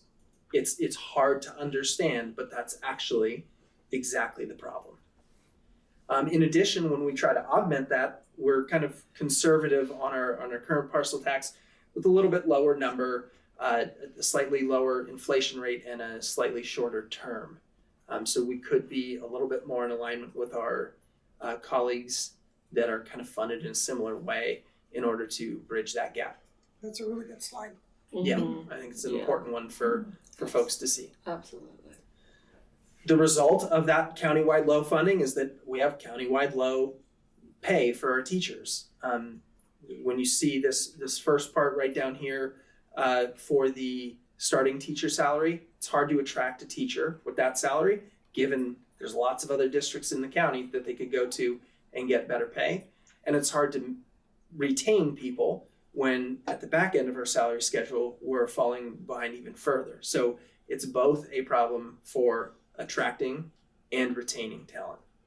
And this is actually just getting worse. Over the last 5 years, sorry, when we convert this to PDF, it gets a little bit funky. we're actually losing ground. So not only are we at the bottom, we're losing ground.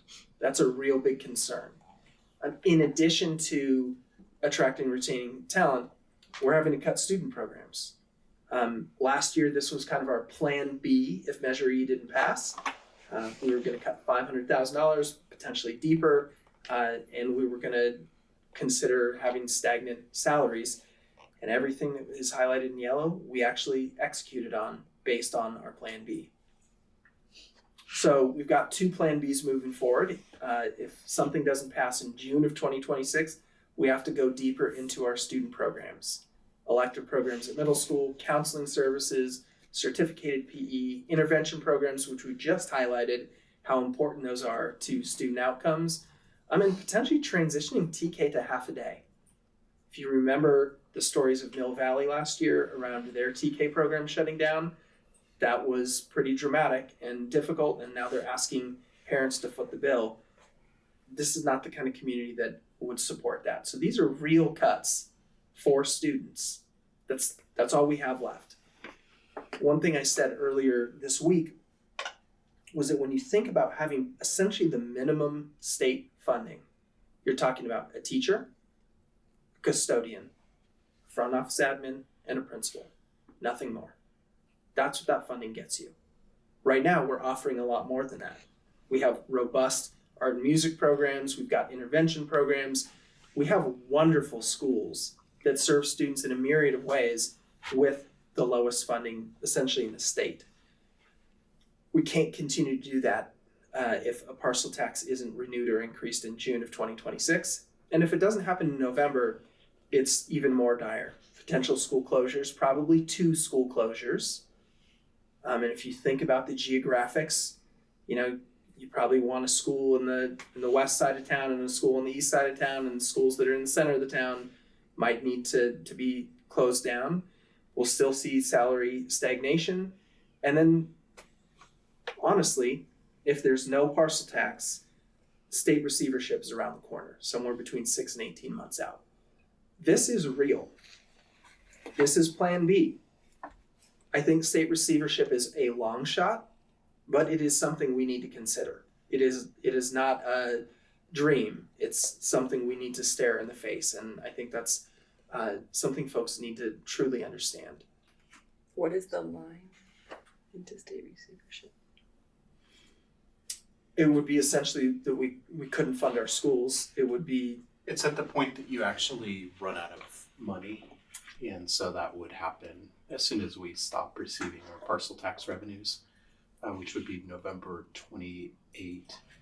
We would no longer receive the funds, and at that point you lose almost $5 million a year out of a $30 million budget.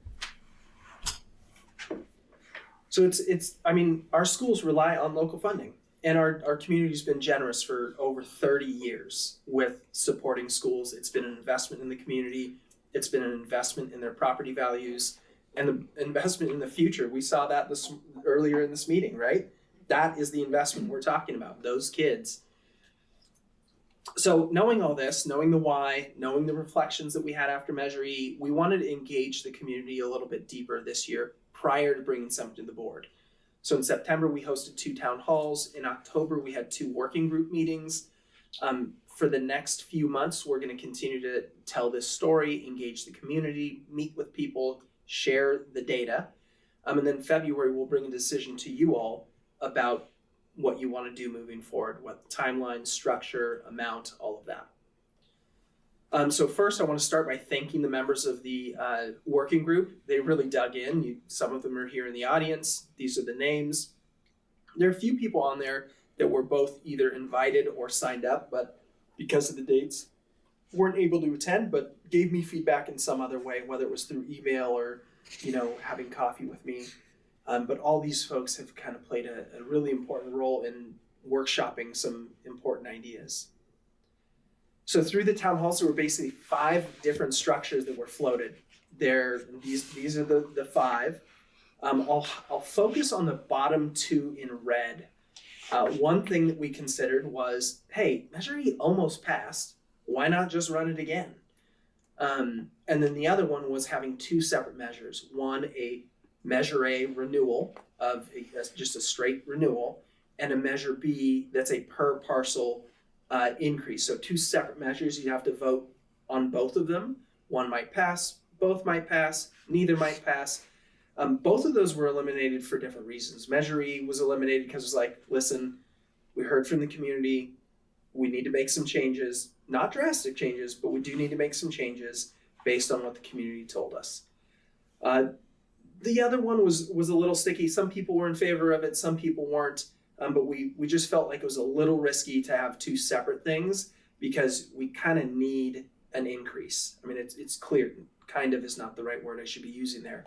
We need an increase in order to sustain the excellent work that we're doing in the community. So those were eliminated in the first meeting. The three up there at the top in white made it to the second meeting. And then here at the top, you'll see there were some key components that came up through the town halls. One was to keep things simple and understandable. Yeah, I'm happy to talk about the nuance and get into the weeds with folks, but the average community member that might not have kids in the school district need it to be simple.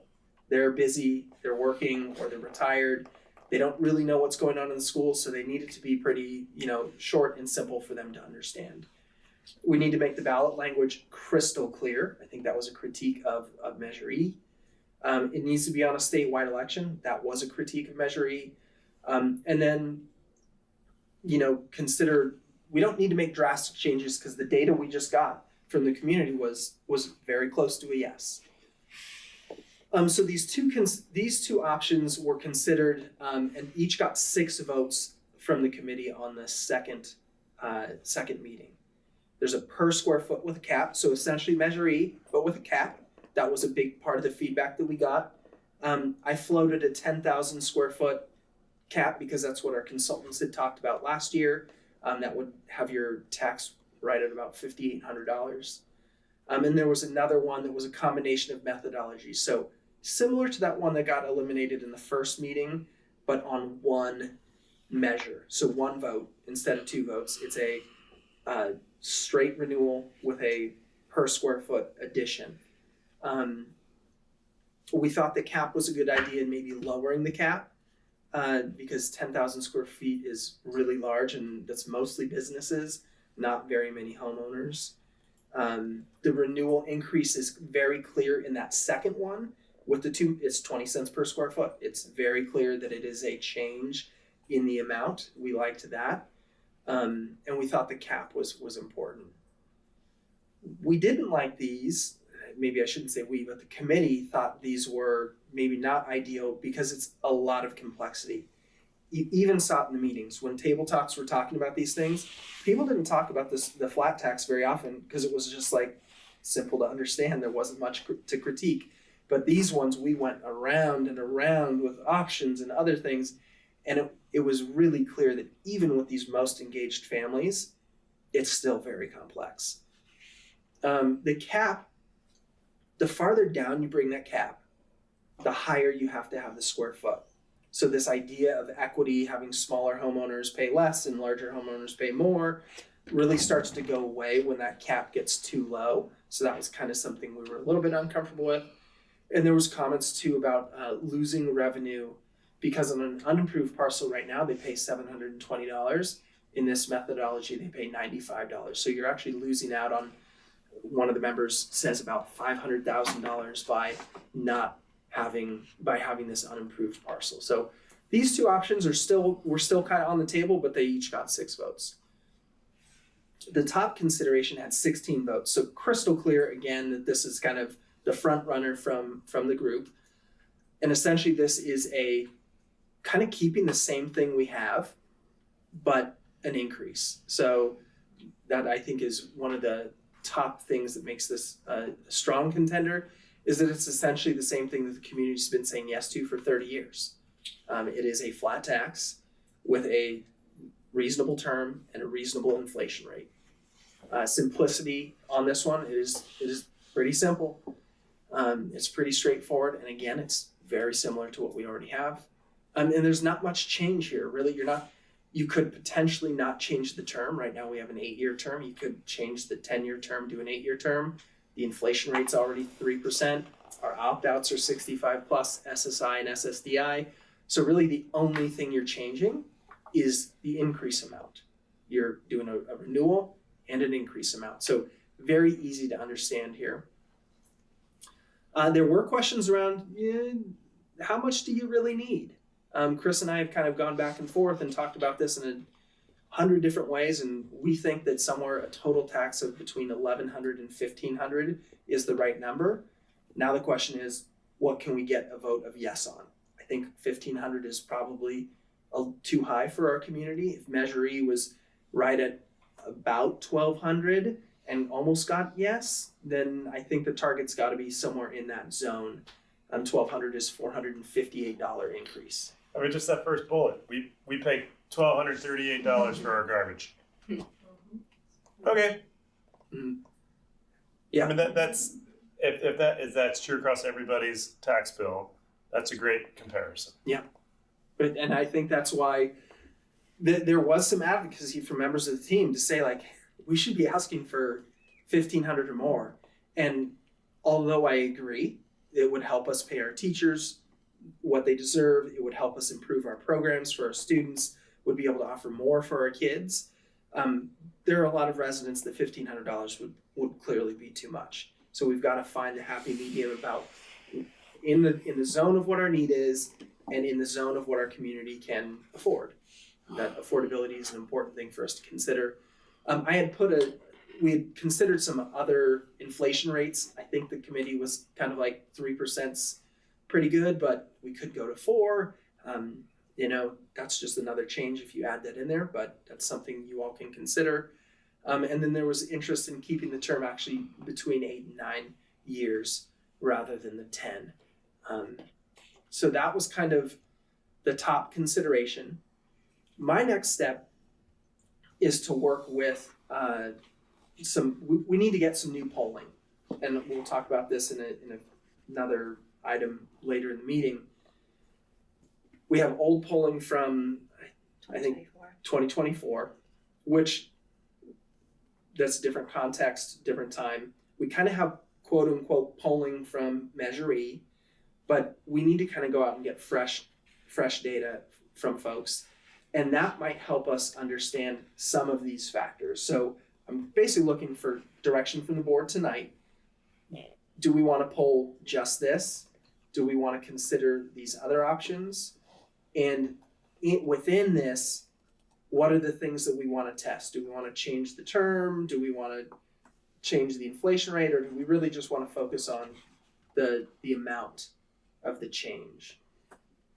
I have a secondary goal of keeping the polling as cost effective as possible and having essentially the shortest poll we can afford. The more options we add into the poll, the more expensive it gets. And Chris and I are, really pinching pennies right now. So I want to try to keep the poll short and sweet for folks. So happy to take direction from the board or answer any questions that you all might have. So we have questions only right now for Tyler. When you crunched the numbers, let's just take it from the garbage perspective. And then you said, okay, let's go 1,200. What does that look like for us? 1,300. What does that look like for us? As you crunch those numbers, at what point do you say that's the sweet spot for you? Because that's your ability to say, if we could get this, you're not going to be giving us the doom scroll in 2 years, right? And did you have that number? I think right around 1,200 total, so $450 increase, is right around what Measure E was. That was kind of our minimum ask, right? We didn't ask for the moon in Measure E. Were we getting the cornbread and not asking for the butter? I like butter on my cornbread. Okay. So, were we kind of going, okay, I'm sorry, we're putting, let's put fur on the floor so everyone's comfortable? Or are we saying 1,200, Boom. It was That's- cornbread without jalapenos in the cornbread, Okay. and it was butter, but it was unsalted. So it was Okay, close, so- but it so wasn't exactly what we 1250, needed. 1300 perhaps, right? Mhm. Okay. I think if we're closer to that 1300 number, if you go back in the slides here, we're closer, we're kind of in between Larkspur, Corte Madera, and Kentfield in that scenario. We're not even near Kentfield, but it's starting to get up there. At that point, we're able to maintain programs, we're able to pay our teachers, a wage that's more in line with this bottom third. See the dark, the bold line kind of in that, around that zone. And we're able to maybe improve our intervention programs. And we're not looking at 10 years like Kentfield and Larkspur. We're looking at 8 years still, right? That's part of the direction that I would take from the board. And that we could decide to poll on a number higher than 458 increase. We could poll on a term difference of 8 years or 10 years. So if we poll price paying threshold and term, is that a decent? We could keep the the cost poll of the polling down. short. Okay. Yeah, and less expensive. Any more questions? How has the polling served us in the past? Do you have clear data on that? That's a good question. Rachel, do you know? Yeah, well, it's a little bit hard to say just because what we had in the Measure E language was very different from what we had when we were doing the polling. And so it's hard to figure out, were our results effective because, in Measure E, effective because, hey, we didn't have a forever tax, which is what they polled on, which clearly our community does not want. Right.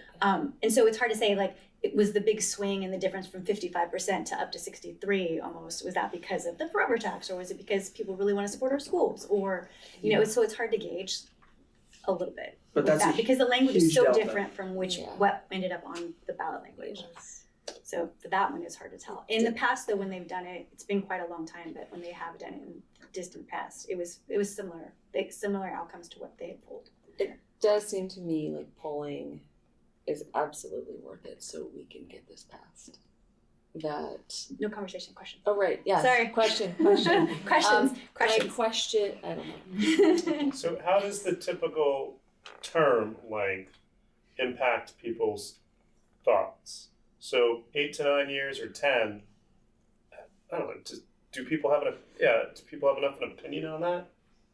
Oddly enough, I think there's a psychological threshold. Just like the $2.99 versus $3. Okay. The 9-year term versus 10-year term. On first blush, I think people are more comfortable with a relatively shorter term. But the consideration from the committee was a 10-year term. And in the conversation, that last bullet, they were kind of saying maybe somewhere around 8 or 9. Okay. A couple. Well, no, wait. And then, using Marin Sanitary Service as our comparison, right? We're asking now for, I think it's exactly $1,200 if I did my math correct. If the increase was 458. Right. And so what if that looked like? What if it looked like the increase would be 558? How does that? And I guess that's Chris's point. What new programs or how much can we keep, or kind of showing people that lever of, does that make a difference? And I don't know from a polling standpoint if that $100 would sway enough people. An extra $9 a month really is $100 a year, less than that. Just a reminder that there's 36 out of 1,000 school districts that have lower per pupil funding. 36 out of 1,000. Bottom 4% in the state. The need is there. And the need is far beyond what I think the community is willing to do. So the question really is, what will San Anselmo residents and Fairfax residents vote for? And we've got to listen to the community and find out. And I think that's where polling will help us with a little bit more fine. Right now, it's just like, who have I talked to recently? And there's probably some bias in who's talking to the superintendent. I need some unbiased data to kind of point us in a direction between that 1,100 and 1,500. What's the number? It's really like a $400 to $600 range there in terms of the increase. And just a point of reference, that extra $100 per parcel is approximately $650,000 additional revenue. Okay, that's Just so you have an That's idea. good. So 600, just to put that, $650,000 is a 3% raise to every person in the district. That's not insignificant.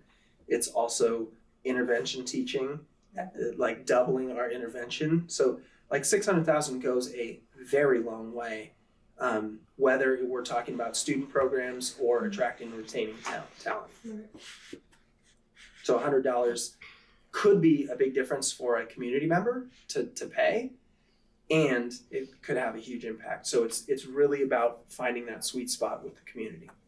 And then the other question, thank you for framing this as just questions only. How do we promote the senior opt-out better? I think simplicity wins the day. So I think there was a lot of interesting conversation around these two options, but the complexity buries some of that. Where here, the simplicity helps you highlight things like the opt-out or the inflation rate that may not change, or the term that may not change. You could see a world in which the renewal number's the same, the term number's the same, the inflation rate's the same, the opt-out's the same, and the ask for an increase is X. That is simple. And I think that's what the average voter needs: simplicity. Because they've got a lot going on in their life. Trash, $1,200. The future of our entire world, $750. Priceless. Yes. There's a MasterCard commercial here somewhere. Are the opt-out categories statutory, or do we decide? It's a good question. I don't know whether they're statutory. I think those are the ones that like are common. And usually if you have 65, you do the SSI and the SSDI. But we could probably opt for one, but then it just makes it more complex. Yeah, I'm just thinking about maybe I'm complicating things with low income families, because SSI doesn't necessarily indicate that. That's right. Nor SSDI, but I guess that's something that maybe we'll figure out. One more question. The likelihood of us getting it called Measure E again, is that? It's up to the county. It's up to the county. So are we seeing, in your experience, any hurdles to try to re-educate people as to what, you're like, oh, first it was Measure E, now it's Measure D. What do you want? You know, I'm tired. Response, you know, will we be able to say, will we have to go through another re-education based on the memory of people knowing it was Measure E and it didn't pass and it came close and this is a no-brainer? I don't know, it's a thought, probably a question that can't be answered, but it crossed my mind. There was a little bit of conversation in the committee. I mean, we never want to see any of these not pass. We want to put effort in and get them to pass and hit the sweet spot with the community on what's affordable and acceptable to the community. However, spending 6 months talking about this, people are more educated today than they were last year at this time. So there may be some name recognition. There is some understanding of the need, clearly, with a lot of folks. So we have a little bit of a step in the right direction. Do I want that step in the right direction, or would I rather have that thing pass last year? It's obvious, right? Right. And I remember talking to a couple of business owners, and there was quite a bit of pushback last time from the maybe 4 business owners that I spoke to across the entire area. Are more business owners in favor of this per parcel? Do we know? The business owners that I've talked to absolutely are. Okay. I'm thinking of 3 off the top of my head that have all said that this is kind of the way they would rather go. And I was listening to the Kentfield board meeting from last week, and they were talking about anytime you change the methodology, you just bring up a bunch of questions. So this kind of idea is not really that much of a change. The change is the ask for an increase. Everything else is the same. But when you change the methodology, people are uncomfortable. It's like, what's this? Mine's going to change by 3 times. This person's is going to go down. Like it complicates things. And I think making things complicated is not the right option. I agree.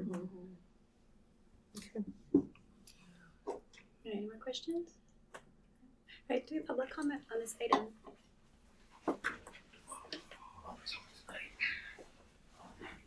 In 3 minutes, 2.5 minutes, you'll get a notice.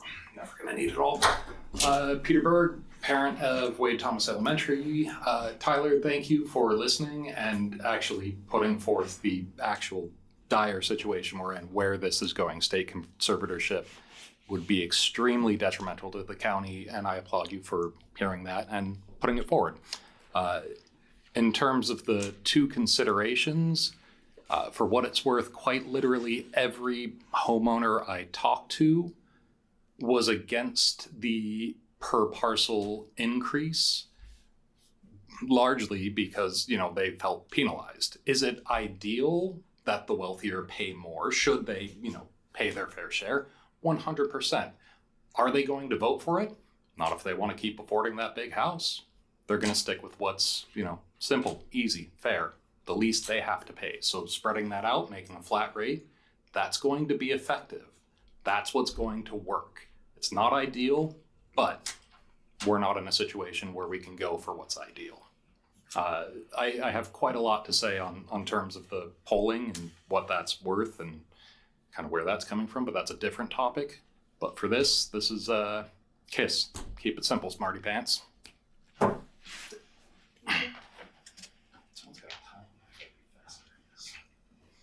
Do you have any more public comment on this item?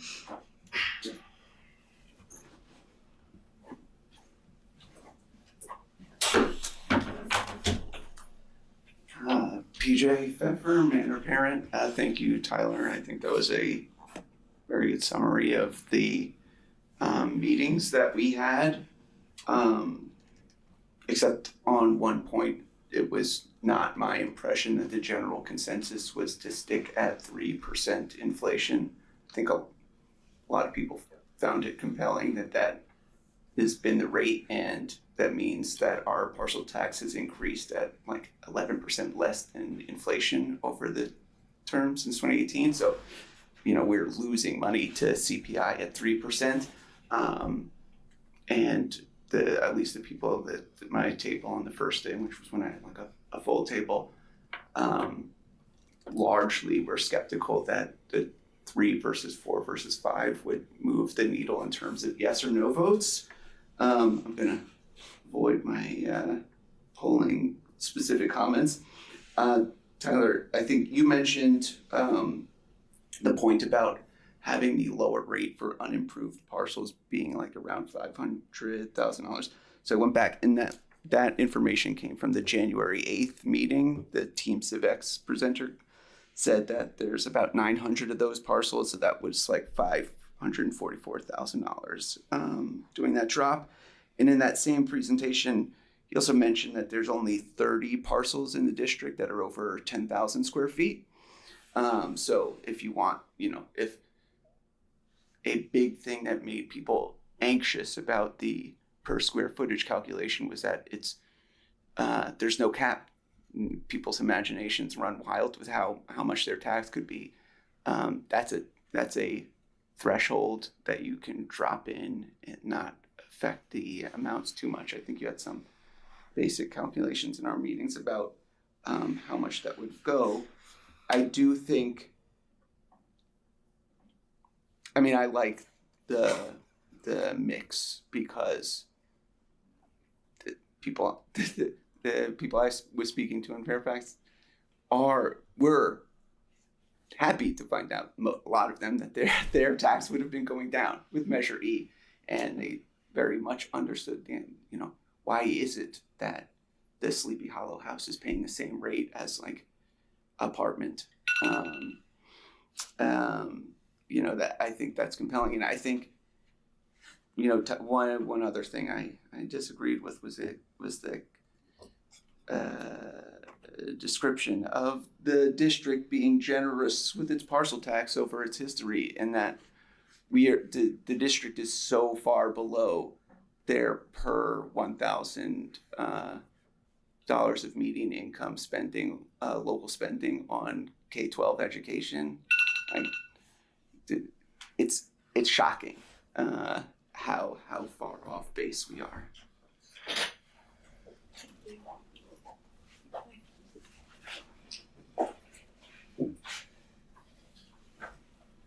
I'm Anya Twig. I'm a parent of 2 kids. I was part of that committee. I don't know how we call it, working group, parcel tax working group. I also did quite a bit of work on Measure E last year, and I talked and canvassed a lot of people. A lot of people had from people I talked to while canvassing, most of them had no idea how schools are funded, how things are working, and where the money is coming from. And so summarizing kind of my experiences, both from last campaign and this engagement, which I think was a great idea.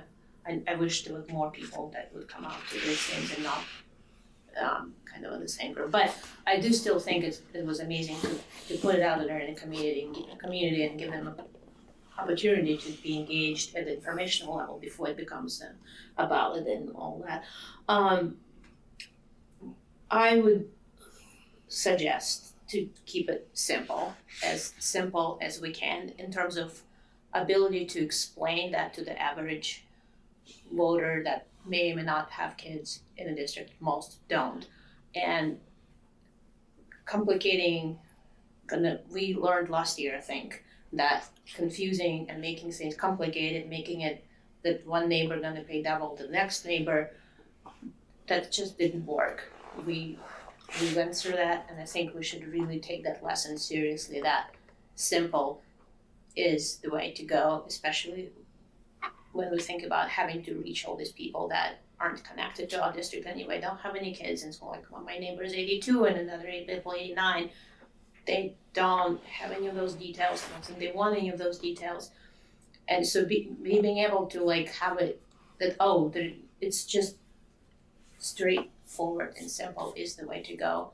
And yeah, I think polling is the next thing we can talk about. But I do agree with one comment that PJ mentioned, is that, some of us thought, well, okay, 3% versus 3.7% might not necessarily, if I'm talking about inflation rate, it's probably not going to turn off as many people, but it's actually going to get you significant increase in revenue. So I think that's one number that we should put more thinking into if it was up to me. Thank you. Any more public comment?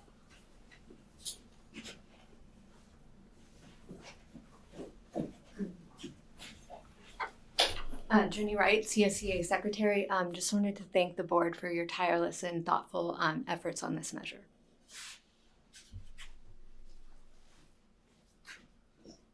Any more public comment?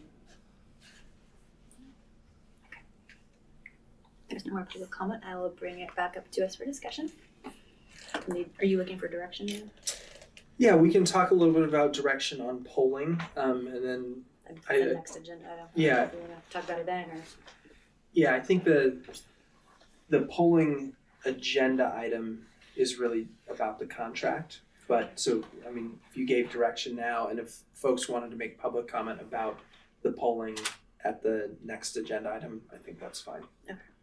Yeah, I just want to say that I think the public comment sparked my memory of mentioning that the rate of inflation should be scrutinized, just based on the fact that we haven't kept up with, it used to be 2.5.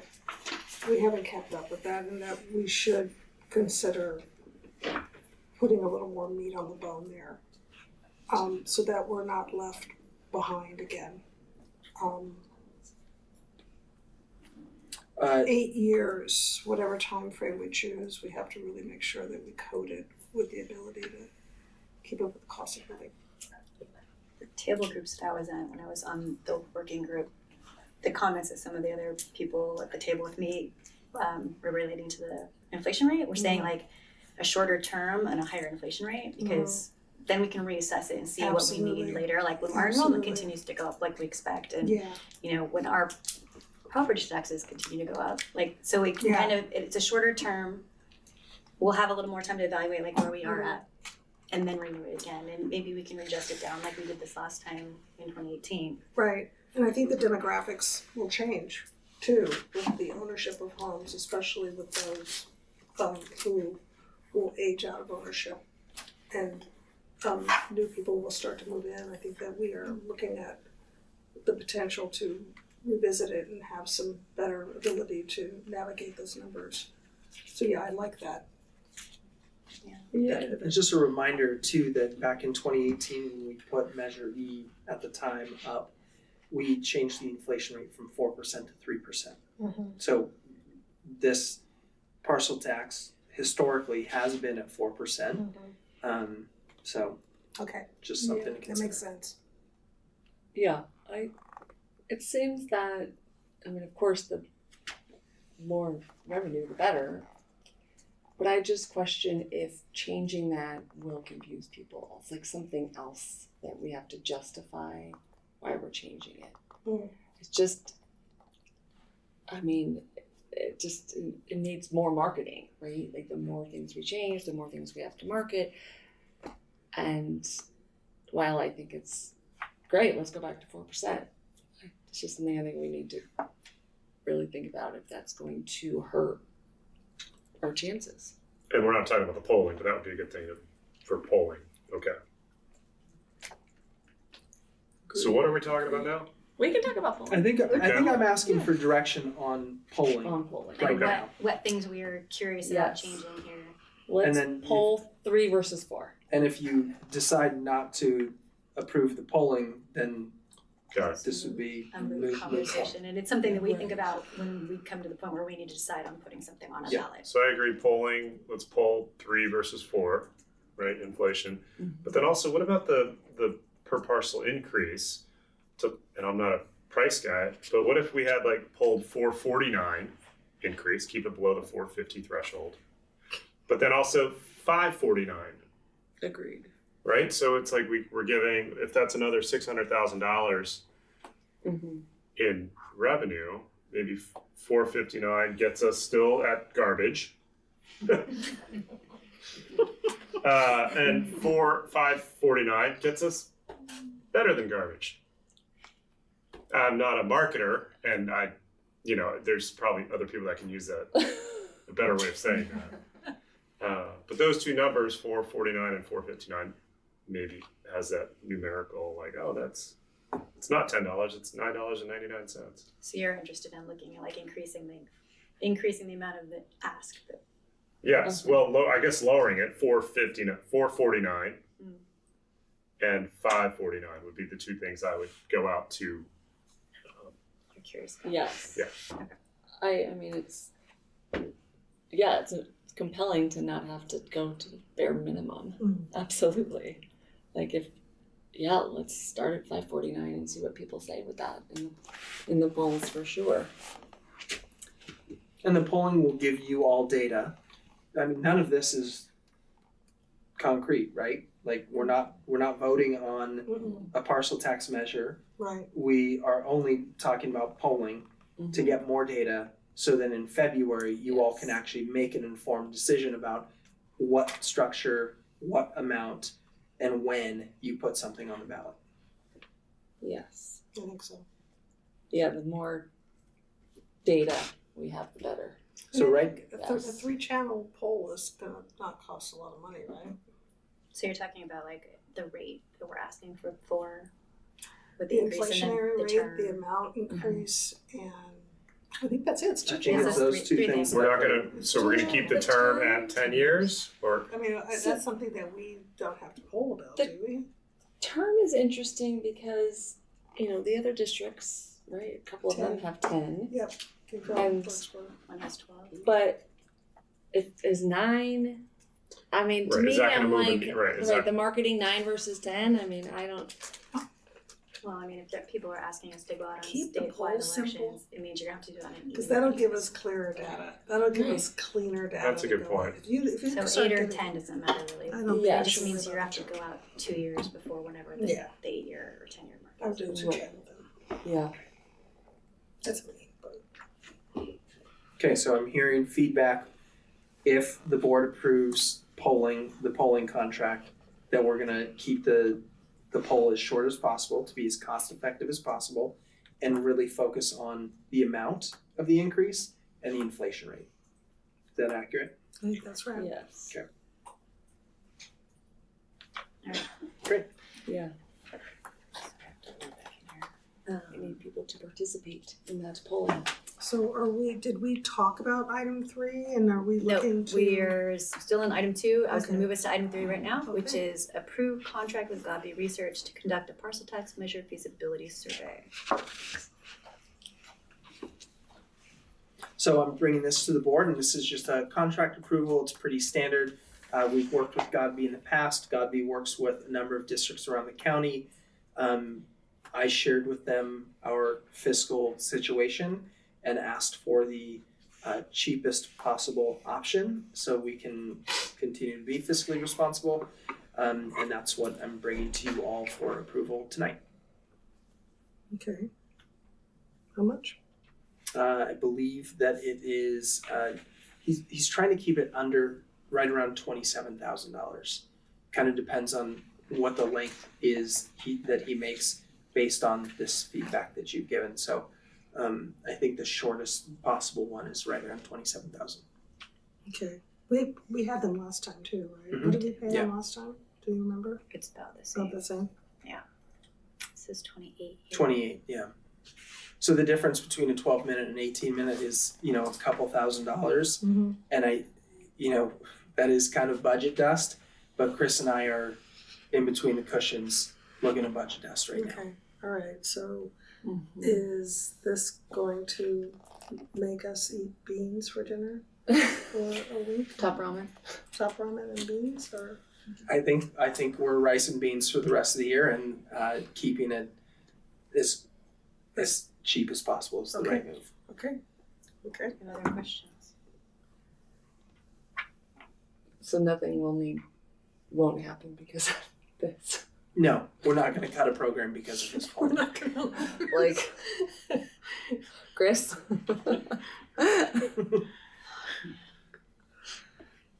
Okay, I mean, does anybody? I have very little experience in polling. Questions. Oh, Questions. That's fine. We can discuss, but just questions to. I know. Sorry. I think from your perspective, is the benefit of this an integral part of helping us move ahead? At first, if you had asked me in early September, I would have said no. I would have said we had polling from 2024, that we had Measure E, which is essentially polling. The community told us a lot what to do. But as I worked through those town hall meetings, it was clear to me that I needed more information about the size of the increase. Okay. And I think that convinced me that this price tag I was willing to invest this to listen to the community about what's a viable increase. And that's essentially what this is. It's a $28,000 investment for us to get 400 people to give us feedback on what number is the right number for us to ask. Okay. Okay. Any more questions before I go to public comment? No? All right. Public comment. It's Halloween. Yeah, come by my house. You'll see it. It's definitely Halloween. That was a little sneaky. You brought up an agenda item talking about these are our 2 options and this is what's under discussion, and then switched gears to polling, which is a separate comment. Those are 2 separate action items.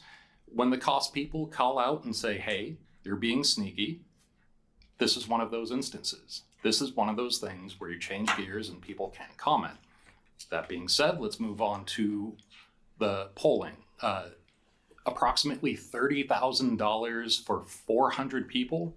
For $1,000, you can get the state register, county register of voters in the area, their contact information, and you can send them anything you want. Good friends of mine in Sausalito did this with Rise Up 94965, a nonprofit group that raised tons of money for their school district, reformed what they were doing there in major ways. Still have issues, but there are cheaper solutions. $30,000 is fiscally irresponsible. We don't know where that money's coming from. The cost of the two contractors, consultants that you want, $50,000, that's 10% of the cuts that were made this last year. Is that money coming from parent donations? Measure E pulled a lot of parent donations last year. That didn't pass. Those parents' money that they gave for their kids, gone out the door. A lot of people were pissed off about that. You want to do it again? Make the right choice. Put in the effort. Make people go do what is readily available. Don't hire consultants. It's a waste of money. Professionally, when have consultants ever delivered? You know what the sentiment is. You can get it if you need new information. Please do better. I'm out the spider. Oh, buddy. Any other public comment?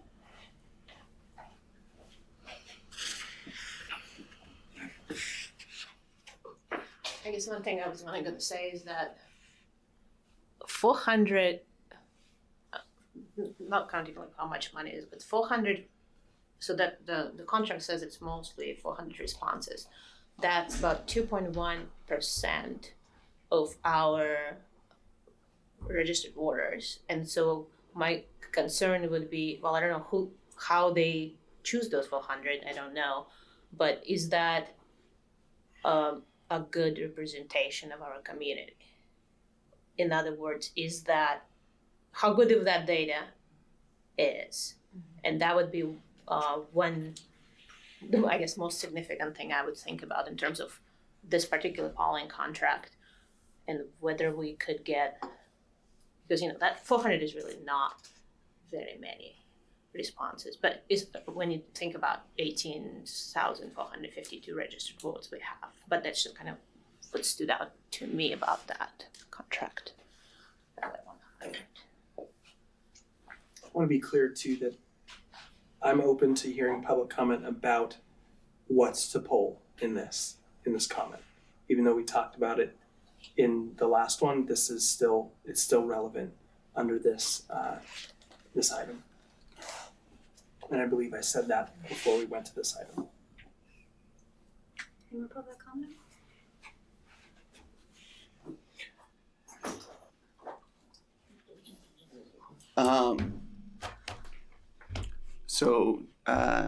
Tyler, I agree that coming out of the working group meetings, it definitely felt like more information on how to size the increase would help.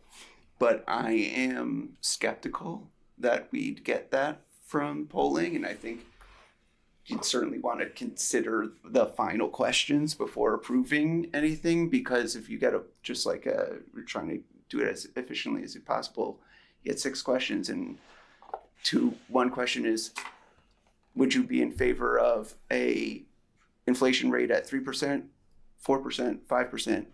People are just going to choose 3%, and you do the same thing with a flat rate. They just see the numbers together. You're, like the others have said, you're not getting a lot of people. And what information are you really getting? And I think there's a real opportunity to shoot ourselves in the foot with the polling, because we've seen very recently with the cost measures campaigns, not just for RVSD, but other jurisdictions. If you poll something and say it polls at 64%, and you say, okay, we're just going to go a little bit lower. And so, that should get us over the hill. They're just going to say you polled an issue that didn't get broad approval. And even though you're making changes to reflect the information you got in the poll, the story in the community is going to say, you pulled something, the poll said it wasn't going to pass, and you did it anyway. And people just will react negatively to that, regardless of whether or not it's rational. And I think this money could also be spent really diving deeper into the demographics of the community. Like there's I've gotten a lot of information on from the census that is counterintuitive. Ross Valley's median age is 47 and roughly 47, and the county's is 48. So we're actually a younger community. Of the owner-occupied homes, 40% are owned free and clear without a mortgage. There's a more vocal and more visible community that we run a risk of over catering to. If we're worried about people paying a tax who are not, don't have kids in the district, are they more likely to be in a smaller house and would rather have a per square foot anyway? I think it's that kind of information that'd be a lot more helpful than just polling percent this yes or no, or strongly support or mildly support.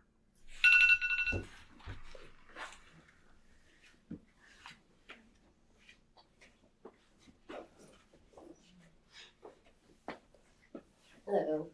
Anna Grum. I have to agree with what the three before me said, and that for our district in a dire state of financial distress, 30,000 is a lot to poll 400 people. I think the number was 700 parents of Ross Valley students who didn't even vote. That might be well worthwhile talking to them. It just seems like a lot of money. As somebody who's been fundraising for yes and more yes, and the fund run, the ask on parents is a lot, and to ask the PTOs for more money to fund some of these things is a lot even before a campaign starts. So I would really thank you for scrutinizing these contracts and looking at more cost-effective ways to poll people, maybe which ones we're polling. Thanks. Any more public comment? I will bring it back to the board for discussion.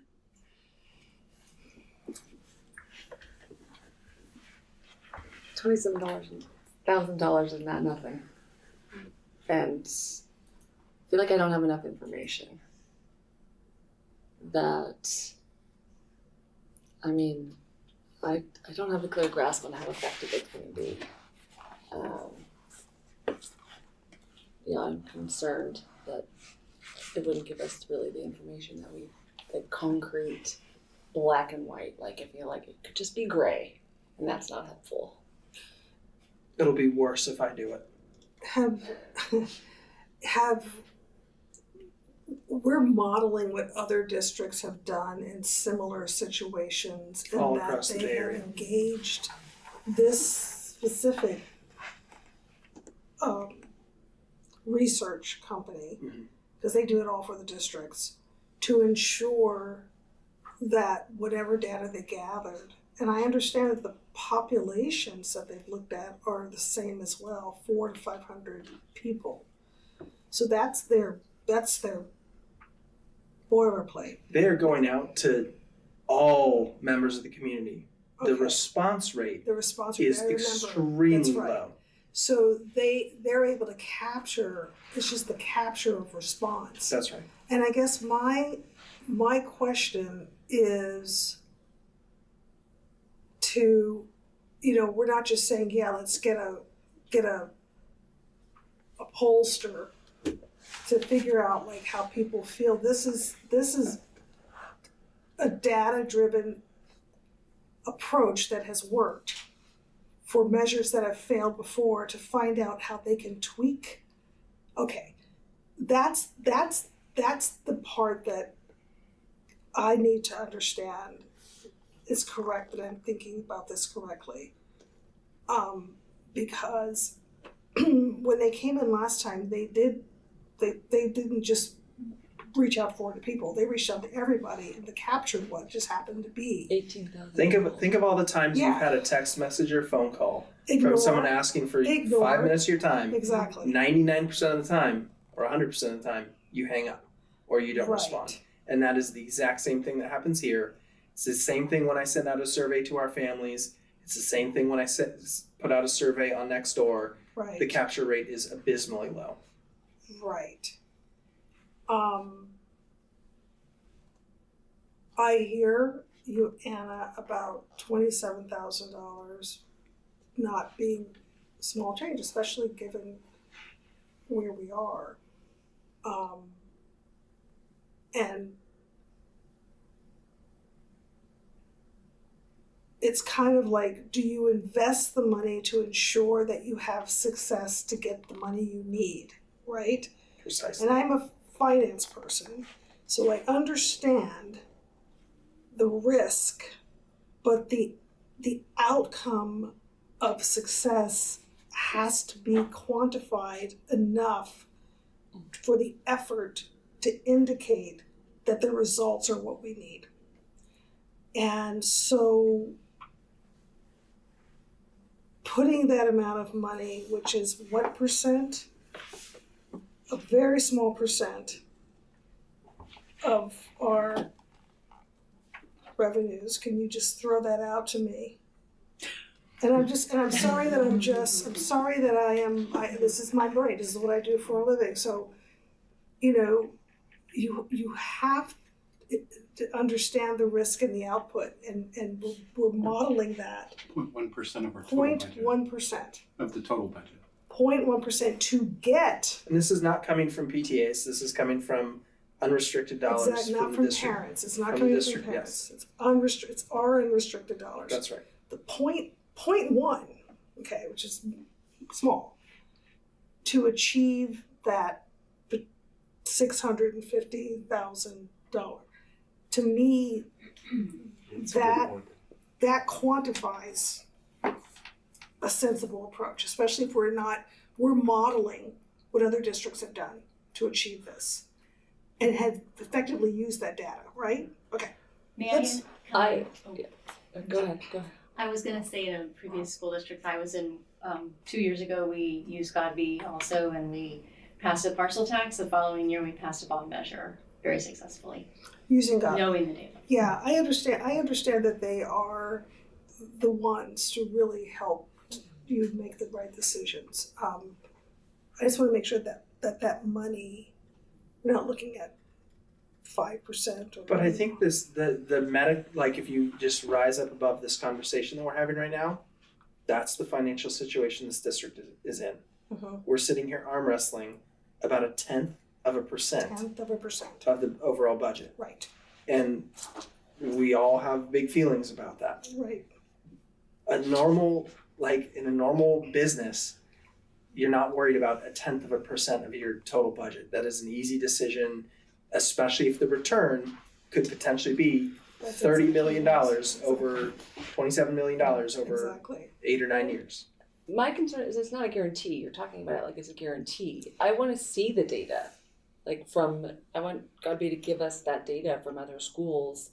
I feel like I don't have the information I need. What information are you looking for? So the schools that a parcel tax passed after doing the poll. So all that's public information. I can get that for you. Kentfield did one with Godby before they passed their, and I talked with the Kentfield folks. They did a poll with Godby, then they went out and outperformed the Godby polling in their measure and now in their bond, and now they're doing the same thing with their parcel tax.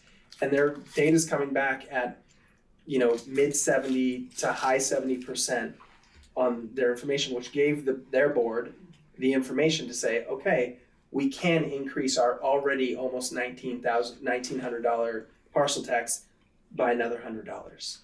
So, but they have that data. And I think one thing that I want to say is that being the superintendent, the data I have is extremely biased. When I hold a town hall, there's 50 of the exact same people that I talk to every time I'm on a school campus. And what do they all say? We need $1,500. Let's go out for $1,500. That is unrepresentative of the community. It just is. I agree with them. That's what we need. But that is not the average. So, and one thing that was very clear to me is it is exceptionally difficult for me to tap into what an average non-school aged family wants. Having professional polling gets me that information. I could send out a Google, I have the emails of every person that's a registered voter. I have the phone numbers. I could craft a Google form and send that out to folks. I could sit in my office and call people, but I'm not a professional pollster.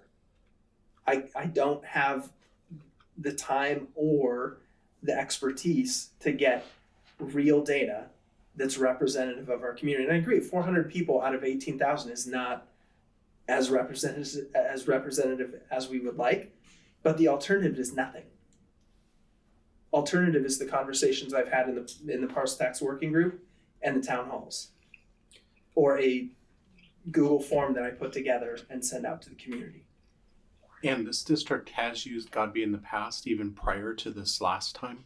We used them for our last geo bond measure, as well as one or two of our previous parcel tax. So they have a history of successful polling and use of it here in the district as well. And I think we have to really differentiate. This is not a consultant. This is a polling. Yeah, this is someone that's getting data, professional data for us, for you to consider what the number is we want to move. Because again, if you go talk to the families in our school district, most of them are going to index towards a bigger increase because they've got a vested interest in that. But we need to talk to the 60-year-old couple that their kids are in college and they can't opt out. I need to know what they're willing to do.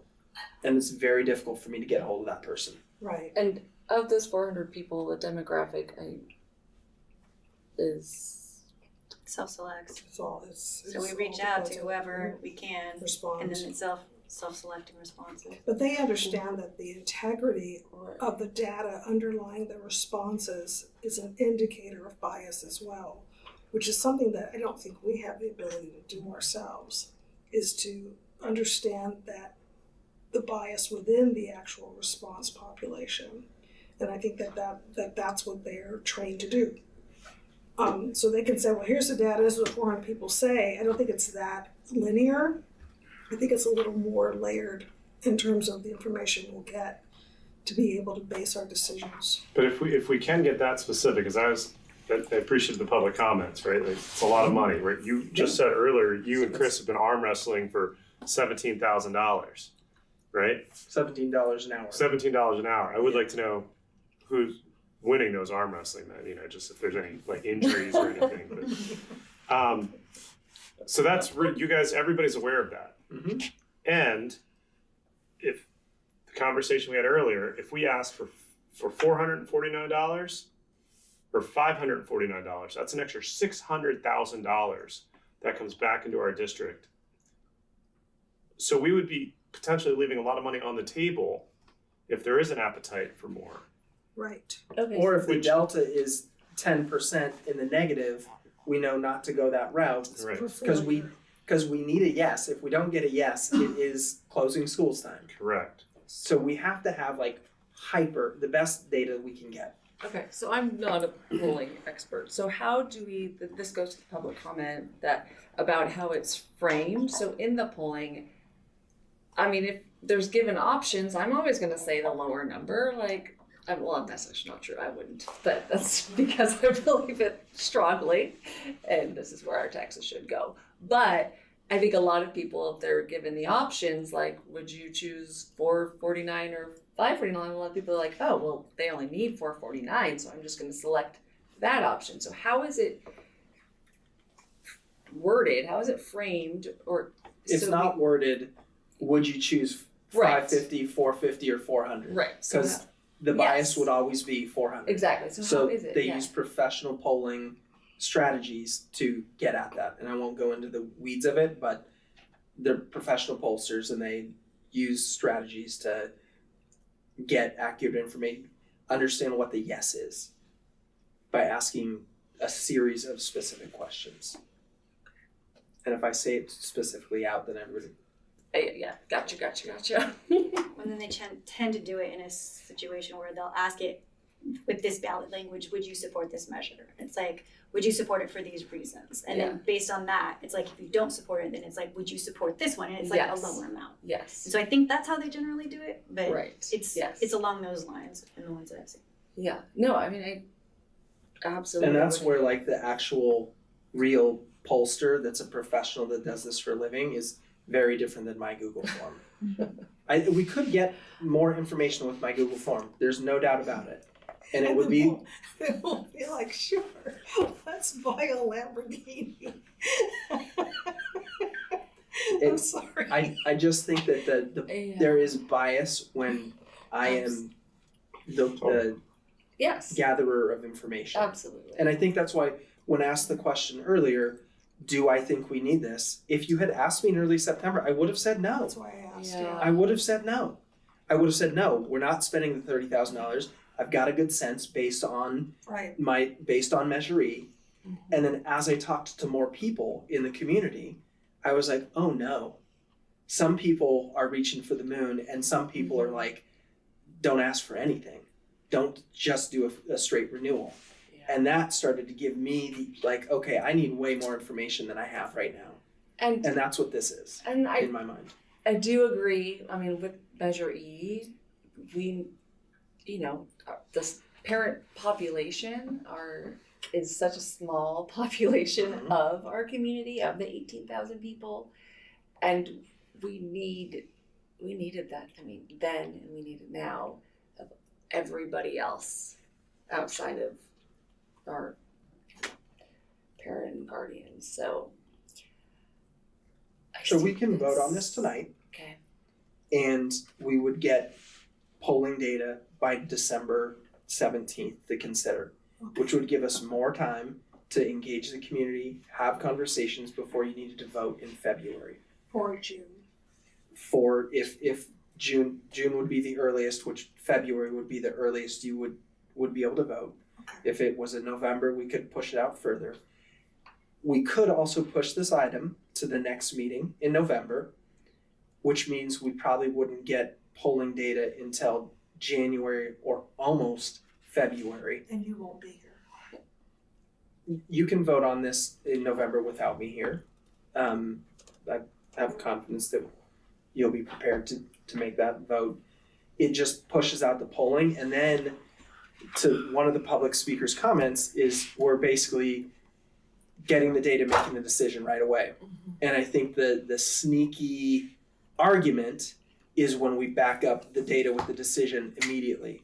But if we have the data and we let that data breathe in the community and allow people to mull it over and talk about it and come to a board meeting and then we make the vote, then I think it's a slower process that feels more transparent. That's an excellent point, because we want to give as many opportunities to our community to weigh in as possible. I mean, we learned that with Measure E for sure. And the delta of this $30K could be anywhere from like $1.5 million. Right? If we say, nope, you can only ask for $300 more of an increase. Okay, that's good to know, because we thought we might ask for $450 or $550. Right? That's, over $1 million a year and $200,000. I'm a little nervous though about doing the polling, just because what if it comes up and it's like you get abysmal numbers for all of them and they don't want an increase at all. It's and we desperately need this money. And then we have to go out, we still need to get this money because we heard, it's kind of dire. I think that's a super fair critique. And if we don't do something that listens to the polling, it looks like we're not listening. So we spent $28,100 for polling and we didn't listen to it. That's my concern. Devil's advocate, if that polling does come back is that an indication that we're not communicating effectively to the community rather than them just saying what they don't want?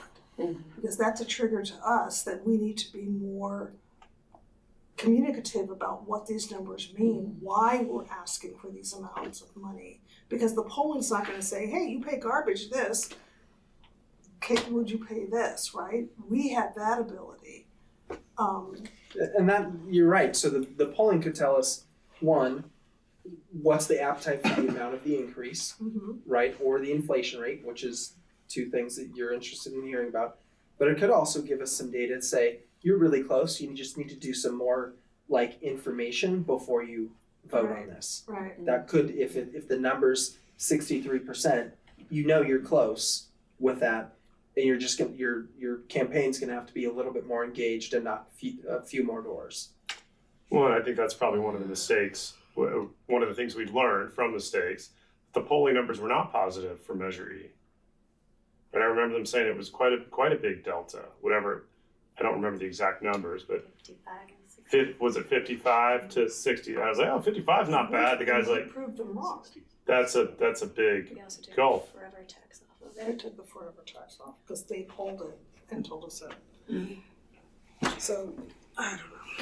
But would the poll also say just go out and just renew, like $0 appetite for increase versus $500 appetite for increase? I think what I heard from you all is doing something that's like a 3-tiered approach that's in the ballpark of our need. Of what we need. Okay. What we need, Yeah, for sure. and we would not be polling a flat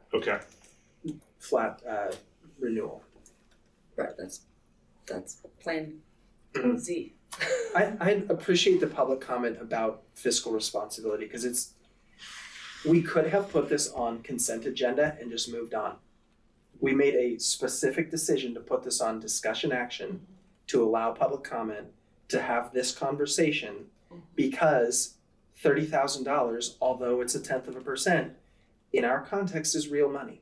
And we want to make sure we're making the right decision. And I think there are places in our district where we can bootstrap some things and do things ourselves. And I tend to agree. I was talking to one of our staff members about consultants earlier today, and there's lots of times where consultants aren't that valuable. Godby has skills I do not have. Nobody on our team has. And I think it'd be very difficult to bootstrap this quality of information, although not perfect, to the level that Godby can do it. Right, if there were other districts that said, we're not using Godby, we're doing it ourselves, we would be able to model what they've done, but they don't do that. They all use Godby. And we're not in a position to kind of like get creative. Right. We need the best data possible to make the best decision possible to get to a yes. Okay.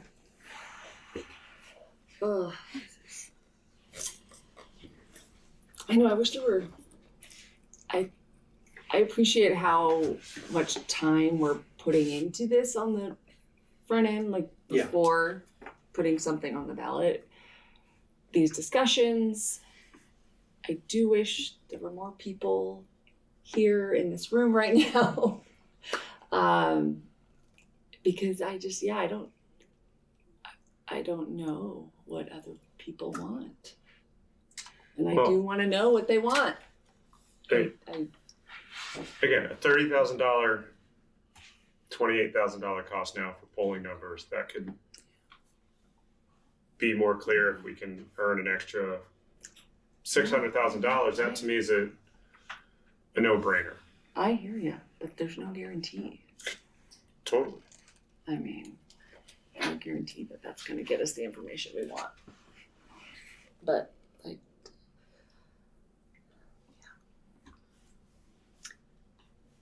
Do you feel like you could get more data if you talk to Godby and ask them for more specifics, or if you got more data pulled in, or is it just in general?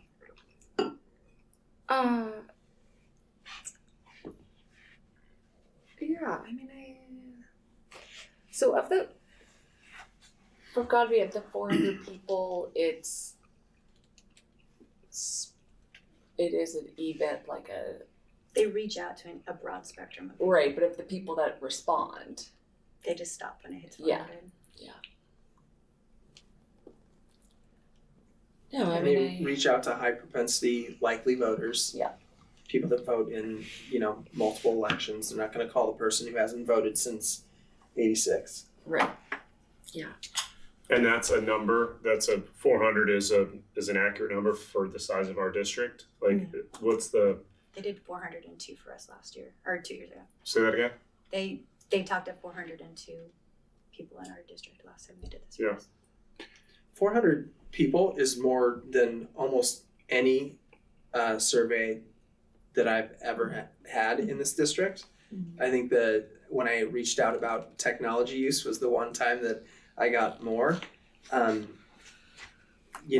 think when I sent out the Google form on Nextdoor, on social media, and to our community about reflections of Measure-E, I think I got 150 people. Yeah. And my questions certainly weren't as good as a professional pollster could give. Yeah. And I think you're right. We might not get the information we want, but we're going to get more information to make the most accurate decision possible. Which is really what we need. I mean, there's, like I said, like we know the people in this room. We know we are confident on parent community. It's seniors and business owners and everybody outside of our families that are in this district. Yeah, we need to hear from them. And that's what who we really need to hear from. And I want them to be included. Like, that's the piece that we need that. We need that. And if this can give that to us, then yeah.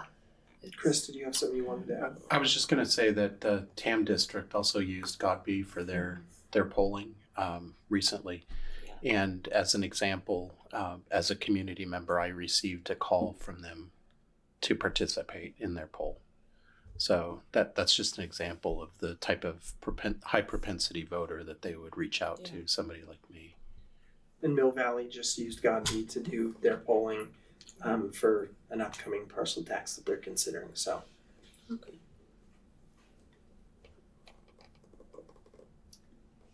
All right. Do we feel like we are ready to make a decision on this item? Do we want to push it? How do we feel about this one? I'd rather not push it based on just backing into that February date.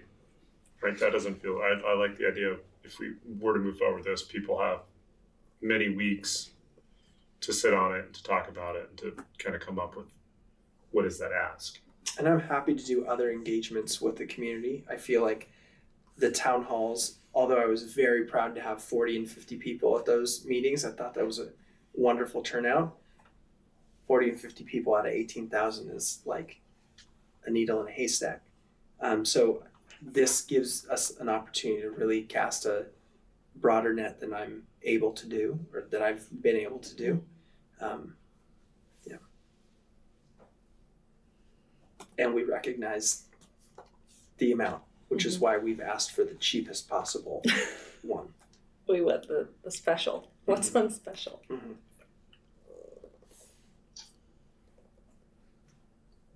Okay. I say we vote on it. Chris, are you ready? I'm ready. Okay, somebody would like to make a motion. So I'd make the motion that we recommend that we approve the contract with Godby Research to conduct the partial tax measure feasibility survey. I will second. All right, thank you. Dana? Aye. Chris? Aye. Anna? Aye. And Rachel? Aye. Okay.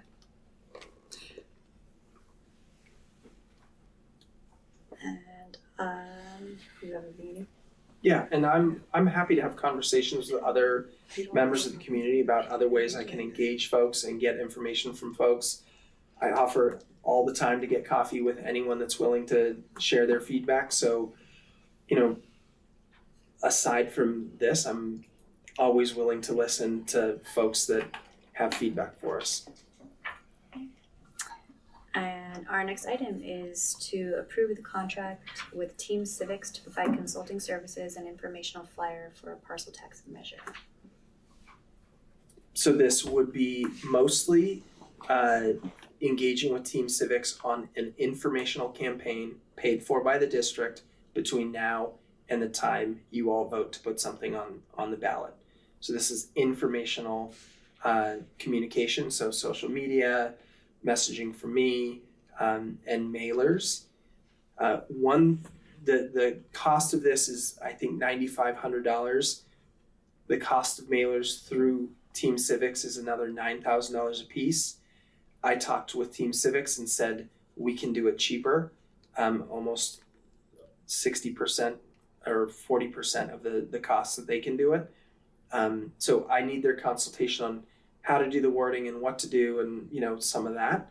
But we will execute the action. That's something we can bootstrap. We can do the mailers on our own. We do have some parents in the community that are excellent graphic designers, so we can kind of utilize some of their skills as well to cut $18,000 out of this contract and have a lower cost. So what's the total expenditure? $9,500 for them to help us. Mm-hmm. And I asked for the lowest rate they would give. And so what will that get us? Consultation on communication and informational strategy with the community. So they generally will take polling data and like the wording and the language and use that in marketing purposes and non-informational things like what hit voters best. Okay. Do you need a marketing person? Because we have access to one. I don't know how much that ties into what they're offering here, but part of it. I think this comes back to the fact that I need support in connecting with more people than the same 15 people that I talk to every time. I need help reaching the people that don't read my Parent Square message, that aren't following us on social media, that don't know what's going on in the school. Those are the people I need help with. And if parents can do that, I'm all for it. But what I've found is that lots of parents are very eager to help, but then when it comes to a big time investment of 25 to 30 hours of investing and working on this, very few parents have the time. They're busy, they have kids, they've soccer practice, they've got jobs, and a big investment like that is a huge ask from a parent. Okay. So I came on board after all this part was done, right? I wasn't on the board for Measure E, and so I came on the committee after all of this, right? So I don't know, I suppose, how valuable their services were. So this is questions part, right? Right. Yes, questions. Oh, right. Okay, well, So no, it's I have a okay. question. So great. So that's what I want to know is what was the value that you think, because from the committee side, right, we didn't end up using them once we ran the campaign. So I just want to, so from this part of it, how valuable was it to you in the spring? I think it's helpful to refine messaging. And that I think is the value that Civics gave me in the informational campaign. I think there are real critiques about the delivery of the mailers. We've heard from the community on that. I was wildly disappointed with flyers hitting inboxes the day of a board meeting. That made it feel disingenuous, and that was, I was pretty upset about that. And that's where I felt like I can go back to them and say, we can do the flyers, we can get the timeline. We've proven to do that with some of the other flyers that we've sent out, and I can take that cost off. That wasn't as big of a value as the refinement of the language. I did all the flyer. I ordered all of those from Measure E. And yes, it is much cheaper. Yeah, we can definitely do that. I think it's not a question, I'm sorry.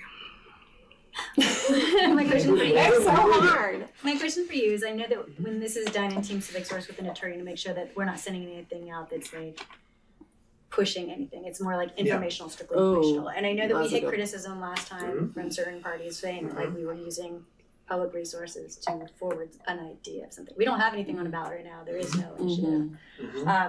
But like, do you feel like the value here is worth it to get that criticism on the back end later on, if when we do put something out?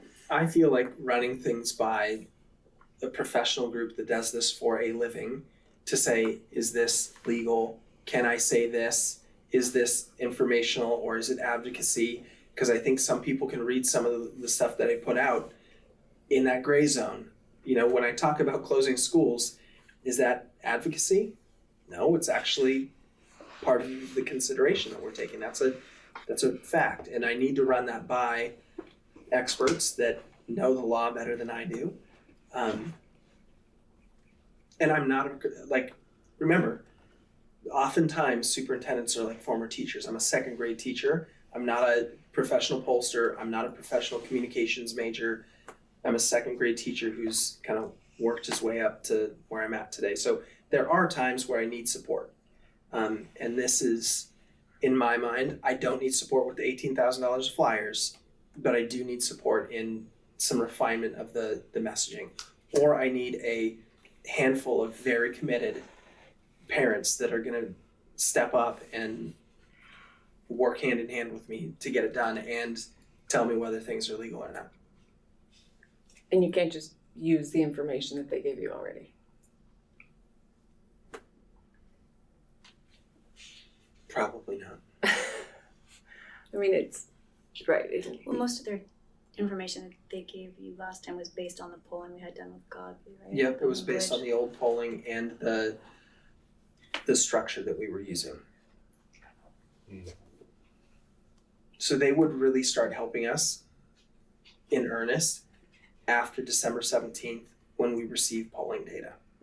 So they might show up to that board meeting and kind of give some information and recommendations. They're also good at giving the board strategy in terms of communication and marketing. Do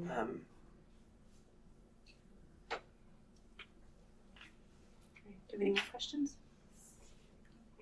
Do we have public comment on this item?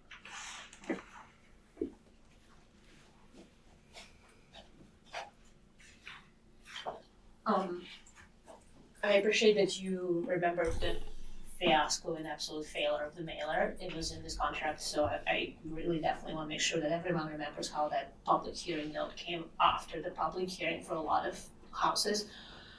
So that was objective failure of this particular consultant just a few months ago. I guess I would also hope that we can think more about how we learned from using them in the spring and how can it be really truly helpful. One example I want to give is that, it was the consultant that pushed $95 for unapproved parcel that would basically give a discount to everyone that's already paying it now. And the logic there was like, well, they don't have kids, which didn't make any sense. PJ brought it up to you that it didn't make any sense to give a discount and lose on the $500,000 a year by doing that. And then the response was, well, yeah, I hear you, but consultant said, I just want to highlight this. Unlike the pollster, consultants aren't professional necessarily. Anybody can call himself a consultant. No, seriously, it's not like you go get a PhD in that, right?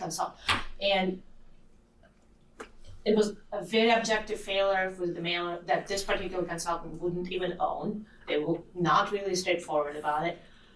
What are we going to learn that we don't already know? They're not local, they don't know the Fairfax specifics, demographics, and all this kind of stuff that is very truly specific to our community. They're not from here. And, it's spending money that we don't have. Like we just talked about how much we can get from the PTA bootstrapped mass intervention for 12 hours a week. We got such amazing results from that. You can do a lot of mass interventions hours for those dollars. So it's at some point I think it kind of becomes, I appreciate that you need the support, but are these the people that really gonna give you something? Especially given how the failure was happened just a few months ago, I guess I'm not particularly sold on using a consultant that just failed you. And the language they came up with measuring, we all know where we end up with that. So is that really the right consultant to use? I would question that. That's just my perspective. Any more public comment? Last time you're hearing from me tonight. That's all I have to talk about. I agree with Anya. I was not aware that there was a failure on their mailer they sent out last go round. I do agree messaging is important. You need help. I can give you the name of a parent who was PR marketing for very high profile people, very large Fortune 500 companies, who is retired at a young age from how well she had done. That would be a resource that could potentially help you. It does not help you decide tonight whether or not to vote on this. In terms of civics, they did a horrendous job last go round. If you look and read about how they've done historically, they just failed the parcel tax in their own home district. You need help. Get someone. I don't think those are the right people either. I wasn't aware of the other stuff, but history's kind of showing they're not it. Thank you.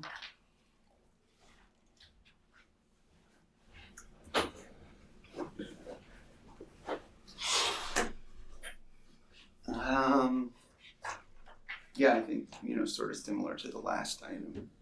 It's what are we really getting out of this agreement? And I think from what I heard in the discussion on the last one and on this one, it's the board is doing a great job of considering what you're hoping this can help you with. And I would ask you to think more about, first, how likely is it that you're going to get helpful information? And second, knowing that there is going to be an opposition group, no matter what you do, how they're going to use each of these decisions to oppose the effort. So very, off the top, they're just going to say, use the same people as last time, you're not listening to the community. It would take them no effort to just start messaging that. It's, and when it comes to the actual service, it seems to me, and it's sort of like a mix of these agenda items and the sequence of how we're going about here. What are they messaging? Do we have a set parcel tax structure and amounts, and they're messaging something for that? Otherwise, are they just messaging the need, which the information is the same as it was in May? The need is not, how much is the need really differed? Anything that they could provide that would be different from what they've already given us. And, we just change dates and push it back to 6 months or so. If helpful, would need to come after we have settled on what the structure is going to be and what the polling says and what we understand more about the community. So I think either way, even if you do want to have a consultant help you prepare materials and things like that, fair. But I think this is not even a helpful time to do that. So I have to drop in because that happens all the time. It was 0.2% of the unrestricted fund, the cost of the other one. We're always separating restricted and unrestricted amounts. That's for you guys. And I disagree also with what you said about not understanding the average person in our community, because we got 63%. We do have a good handle on the average person in the community, and it's 1/3 of the community that we're not figuring out how to persuade. And some of that is going to be not persuadable, and some of that may be. And I think each decision should be made focusing on that nuance. Do you have any more public comment? I'm going to bring it back for the board discussion. Is this time of the essence? Do we need to do this right now? Right. What I was going to say, but I know with this one, any consulting that's on this contract, we couldn't be done after we figure out terms that we want to put on a ballot. Exactly. Because legally we Right. can't advocate for anything. So can we push this out? I think we can. To after we get all the information that we need, and then think about, by that time we can think about Like before we put something on a ballot. You know, what kind of marketing people we can bring into the fold to even think like. Well, are there other options besides civics too? I would be curious to know. I mean, yeah, it wasn't great last time. Yeah. And I had heard from public comments that they didn't take any responsibility for the failed mailer. Is any of that on us for giving them that? No, that I think the assessment by the community of the effectiveness of Team Civics is maybe a little understated. I do think there was an abject failure that flyer hit inboxes at the earliest, the day of the board meeting. Full stop. That was on them. We had the information to them. That was fact. They did help us get some information out prior to the board making a decision, and they helped us a ton, free of charge, throughout the actual campaign with the canvassing and the app that we used for canvassing, and that they basically gave to us for free, which is neither here nor there, but I thought, to me, the canvassing was like the critical thing, and they did support us there. You could wait to do this until we could bring this back to the December 17th board meeting without a problem, and let this conversation breathe a little bit. But if a parent steps up to do this in a lieu, I need someone who's dedicated and will finish the job. Yes. There's lots of good intention with people that just have too much on their plate. I need someone who has time and can deliver quickly. We pay them to do that, and obviously they missed on that mailer, but if I have a parent that's going to do this, it needs to be snappy and all the way through. It is not a small commitment by a parent. It's not helping with pickup and drop off on Tuesday once a month. Do you know if there are other options besides civics? This is the one most people use. Kent Field's using Team Civics. I think Mill Valley's using Team Civics. It doesn't mean it's the right decision. I do think there are some fair critiques about Team Civics, particularly with that one flyer. I also think the cost of them delivering the flyers is objectively high. We send out our mailer, I think, for $4,000, which is pretty affordable. But there is some legal advice that we get from them. There's some tailoring of messaging that we get from them. There's some graphic design that we get from them. And those things I feel are valuable.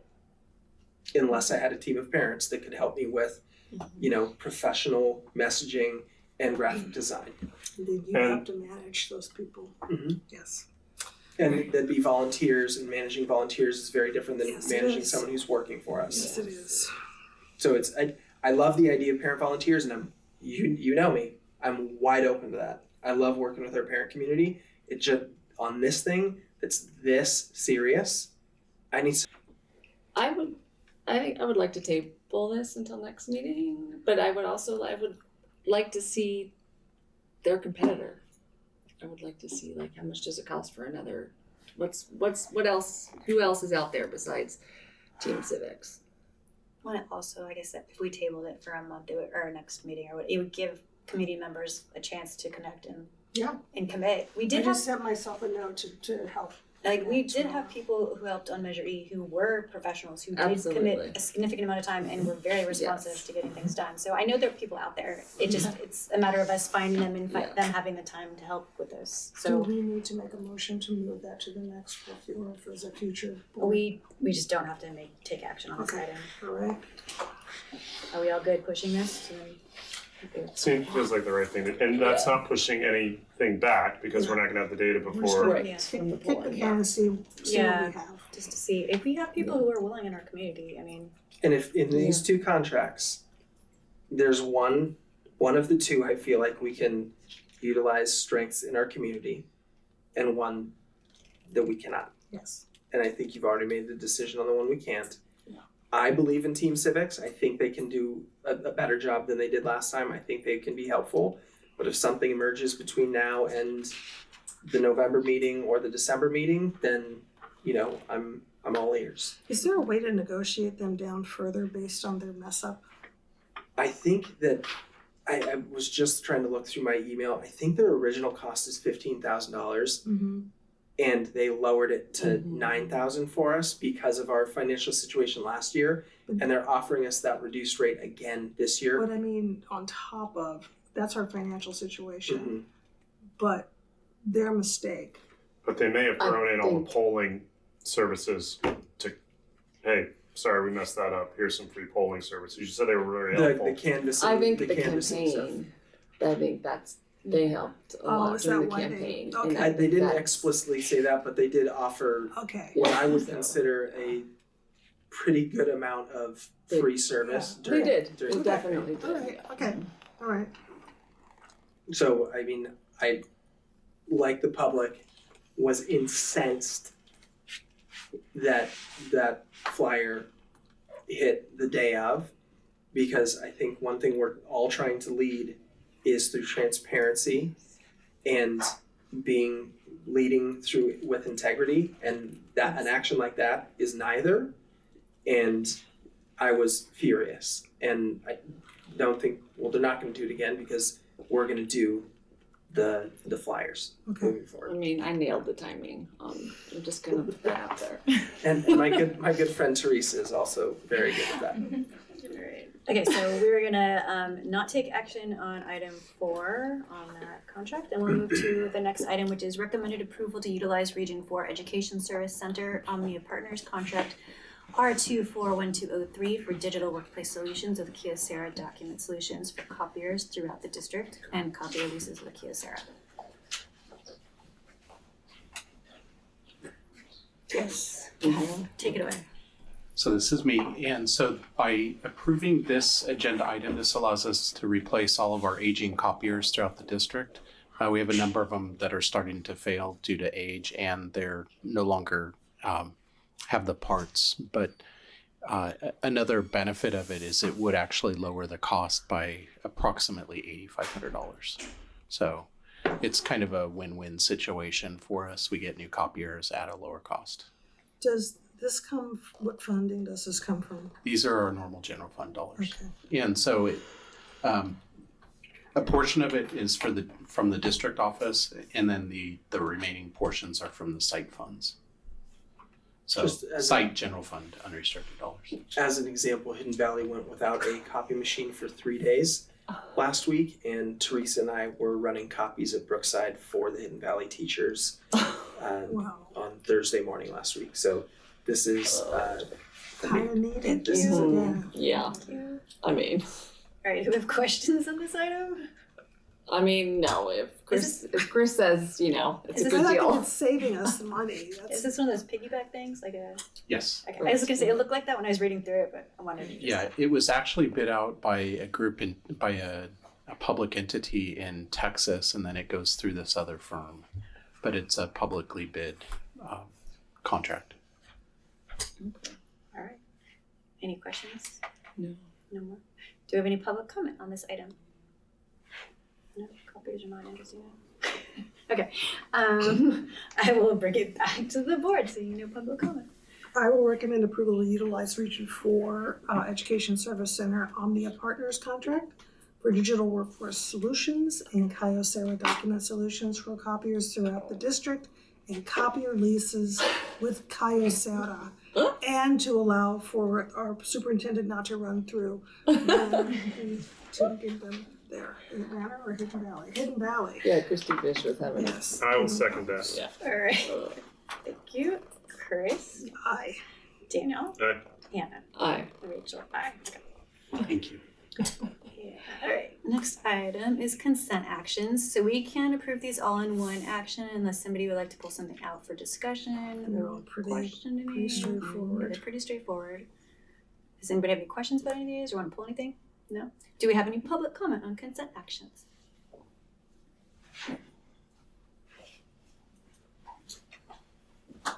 Good morning. And Sin on the financial statements and warrant things. Just, it's in the contracts that the board, I think, should drop in sooner rather than later. The state just approved and the governor signed a law saying that all of these types of meetings need to have Zoom participation access. I think it's going to be beginning next calendar year, but I know that's a comment you've heard with some regularity here, increasing the public's ability to participate in these meetings. Something to consider getting ahead of, as we had, like $100,000 or so a move in our favor so far in the budget. I think, especially as we're going into the season, that's a good way to spend money and increase public goodwill. Thanks. Any further public comment? Consent actions. All right, seeing none, do you have any comment, discussion on this? If not, I'll entertain a motion. I'll make a motion to approve the consent actions. I will second. Okay, Anna? Aye. Chris? Aye. Daniel? Aye. And I. Okay.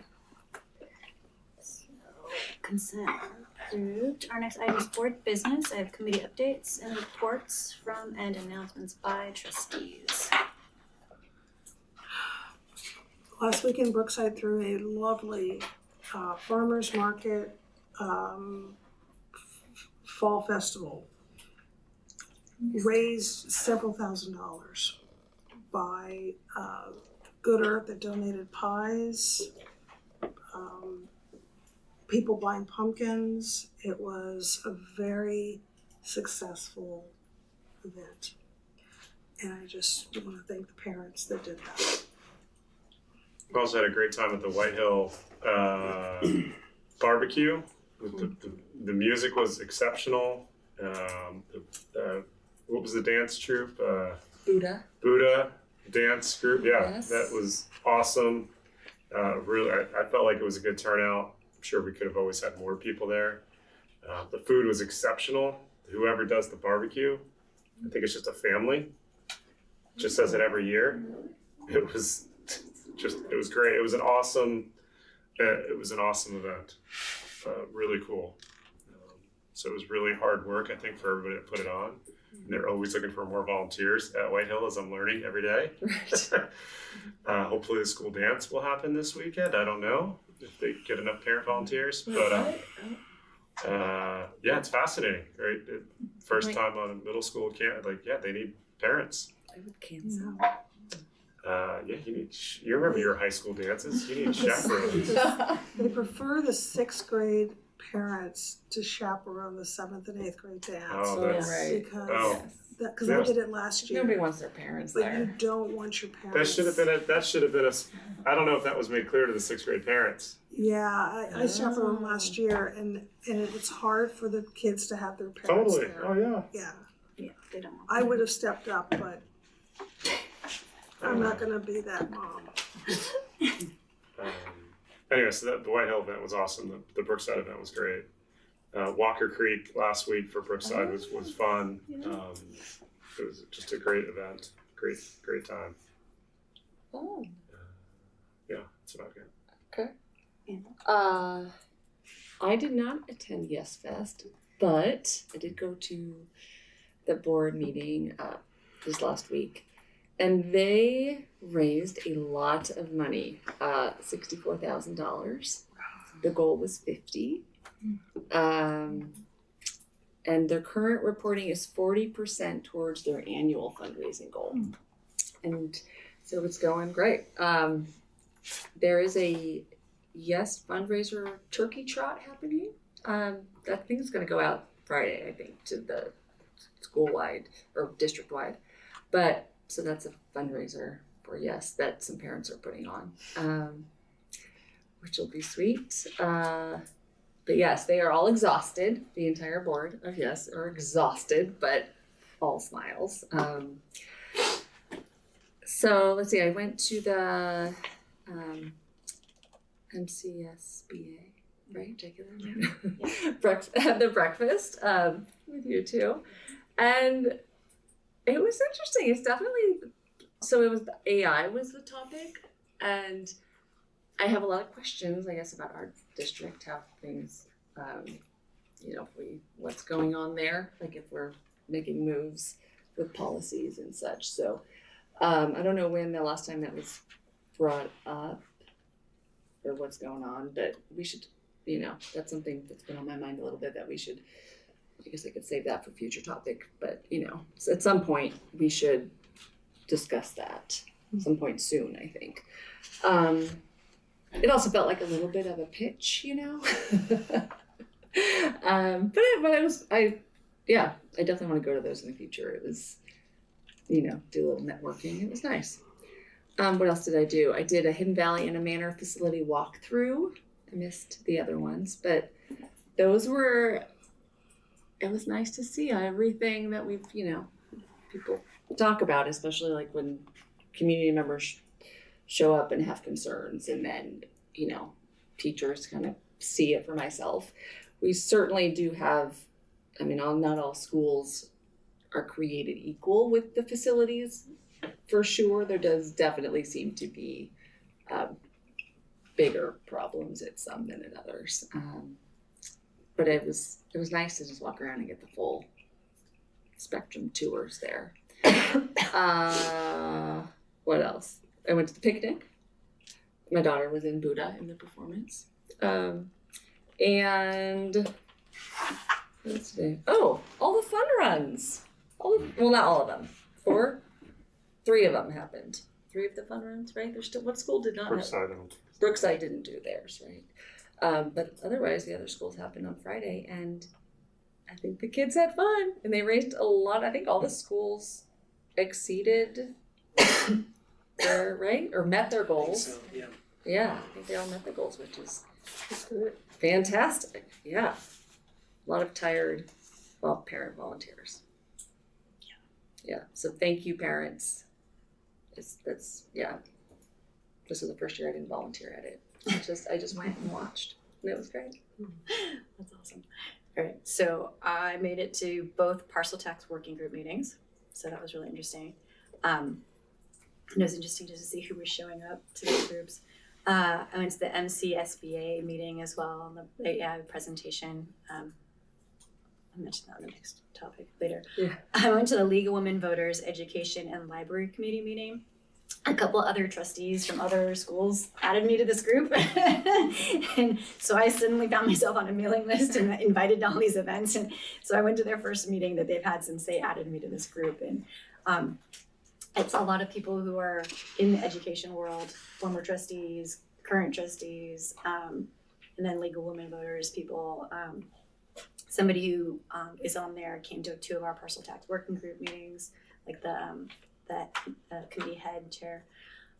So it was an interesting group of people, and kind of trying to tie in like how important education is and public funding is for our schools. And so they were actually heavily interested in our school district in particular because of our funding situation.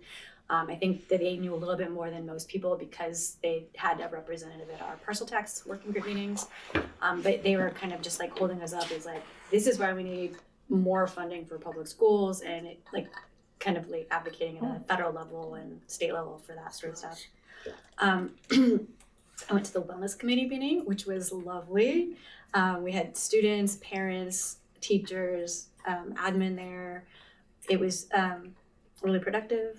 It was nice to hear from the students and just hear what their focus and their important things are, and just getting their feedback live on the ground. I had no idea that there is a specific drinking fountain at White Hill that is the one to go to. Apparently my kids both knew about it. Who knew? Well, I'm not. Nope. You got to find out when your kid goes there. We'll find out, Okay. and they will know very quickly. Apparently. My mind is going like all sorts of places. Yeah. No. There's a one drinking fountain that they all flock to. So I went to the way like the laughing is happening. I'm like, what? It's not just about the flow. It is bizarre, but it's a thing. I went to the Hidden Valley Fun Run, which was kind of fun because that's kind of how I got involved in all of the volunteer service here. I started out with a fun run and fundraising for them back in the day. So I dropped in and got to see their 4th and 5th graders running, which was super fun. They had a silly string battle at the end, which was wild, and I felt really bad because I'm not sure they're going to do that again after the cleanup. Yeah, I was gonna say, clean that up. So much cleanup for the parents. I was like, ooh. But the kids loved it, and they were so fired up. I went to the family barbecue at White Hill, which was fun. Popped in for that. I like the students who were playing. It was really cool. And the dance troupe. I left right. I had to leave for that, but I did see a little bit of it. I went to the Harvest Festival at Brookside, which was fantastic. There was an Archie band was playing there. I didn't hear anything about it until like the day of. Yeah, I don't know how I it was really missed cool. that. So they had like a book fair, and they had all sorts of fun stuff. Book going fair on. raised $1,500. They did a great job of that. And then I also went to the Archie Williams Falcon Foundation, I guess. I went and met with them and listened to a presentation on our financial situations. Good. So that's all. That's all? I know. Unbelievable. That's all. Okay, so with that, do we have any public comment on any of that? No? Okay, seeing no public comment, I'll move us on to the next item, which is approval of regular meeting minutes for October 8th, 2025. Do we have any questions, comments, changes? No, I will make a motion. Oh, wait, I gotta go to public comment. Oh, right. Do we have any public comment on this one? Nope. Okay, seeing none. I will Do- make a motion to approve the meeting minutes on October 8th, I'm 2020. second. Great. Anna. Aye. Chris. Aye. Daniel. Aye. Rachel. Aye. Okay, so that's approved. Superintendent cabinet report. Go. Great. I attended a lot of the things you already mentioned. I won't mention those things again. I think some of the highlights for me over the last couple weeks are the facilities walkthroughs with the principals. It's nice to have Anna there and just kind of like really dig into the things that we have improved in the facilities and what are the kind of, the more challenging things that we have to deal with. And it's interesting to hear a principal's perspective versus Dez's perspective, both super valuable, but both very different. Right. Absolutely. Which is good. And that's the point of those meetings, is to put them both on the table and prioritize based on the needs of both groups. I really appreciated the conversations of the parcel tax working groups. Both those meetings were really good. Some conversation that was a little unexpected for me, but really valuable. So the engagement has been really nice. And I've appreciated the people that some people came to both town halls and both parcel tax working groups. So they spent, a total of like 5.5 hours with me talking about the parcel tax. So we have some very committed community members around that. Chris and I had negotiations with our teachers union, RVTA. Last week, we're going to go back into negotiations next week. And I would say that given our financial situation, it was about as good as it could possibly go. I want to publicly thank RVTA for their understanding of the budget and their collaboration. We're under tough circumstances right now, and they understand it. We understand it. We're trying to give where we can. They're understanding where they can, and I'm eager to see what we can accomplish next week. Budget Advisory Committee tomorrow. I'm excited about that. Chris and I spent some time planning that. Similar format to last year, similar topics too. And then we have a Big 5 safety training tomorrow as well. So it's actually through Marin County Office of Education, but it came from Sonoma County Office San Mateo, thank you. And it just talks about earthquake drills, lockdowns, fire drills, just how we can best prepare to make sure our kids are safe and our staff is safe during an emergency. So eager to attend that meeting tomorrow. Yeah. As I mentioned, we've got some coaching going on. So our first math coaching day at White Hill today, which went really well. And then we have had 3 of 4 of our elementary sites have had their first EL education coaching day. And those were terrific as well, really great conversations. And in all of them, it's just such a impactful experience to watch a lesson being modeled by by the coach, really. It's just something that our teachers really appreciate. The materials are on their way for our TK pilot of a kind of a supplemental literacy program called Get Ready for School. And teachers are really excited about that. It's got lots of hands-on fun materials and ways to introduce students to letters and sounds and things like that. And then we have a ton of PE equipment that has come in for it. So TK doesn't have PE classes. And so we put together a big old list of different kinds of equipment. And then we have massive wagons. So we'll be rolling into each TK classroom this wagon of really fun stuff that we've kind of been playing with as well here at the district office. We're sad to see it go. But that was just kind of a fun one. Nice. So in student services, yes, we had a wellness committee meeting, our first one of the year. We have 3 this year. It was great. We had like Rachel was saying, parents, students, principals, district office staff, classified staff. It was really great, and yeah, a lot of people. We did a review of the food services initiative, and we got some good feedback from the kiddos, even around like how the food's distributed and how to shore up the lines, and it's just beautiful. And they are requesting that all of the drinking fountains or the water stations are refrigerated. Oh. Sorry, I had to give it away. Oh, I see. Yeah, so it was a really good meeting, and then we were in the middle of our special education review with our consultant Holly Wade. Holly's conducted interviews with families and staff. She's compiling that information, and then this week I helped her send out a family survey to all of our special education families and a staff survey. And we've gotten 16 responses for the staff one and 15 for the parent one. Just push. And then she's going to be here at our next Special Education Advisory Committee meeting on November 4th to share her preliminary findings and give us a little bit of information there. And then she'll have the report ready by right around January.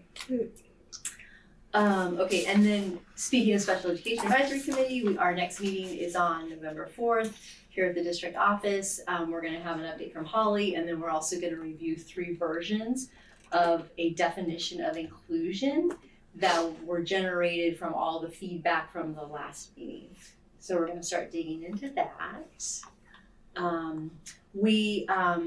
I submitted our compliance and improvement monitoring plan progress report due to the disproportionality we have in some of our special education disabilities and demographics. And so that was submitted and updated. And the focus this year is professional development in our TK and K classrooms around universal supports and making sure kids would have what they need in order to prevent kids from potentially going into the special education programs. And then finally, our comprehensive safety plans, principals are working on those with their site councils, and those will be coming to the board on February 11th for review and approval. Okay. So I wanted to reiterate that we have a budget advisory committee meeting tomorrow, what Tyler had mentioned. We also have on Saturday, November 9th, a Manor Field Day, maintenance day. So we'll be doing some work in inviting the school community to help with the 8th or the 9th? I'm sorry. I thought It's the 8th. I think I did that earlier too. Saturday, November 8th. And then we also have been working really hard in the HR, payroll, and accounts payable areas. We've been working on our new financial system, both in trainings as well as dual entry. So I just wanted to let everybody know about that amount of work that's been going on. That's a monumental amount of work for our business office, by the way. Double entry, new system, lots of fun. Okay. And with that, meeting review, future board topics and board direction.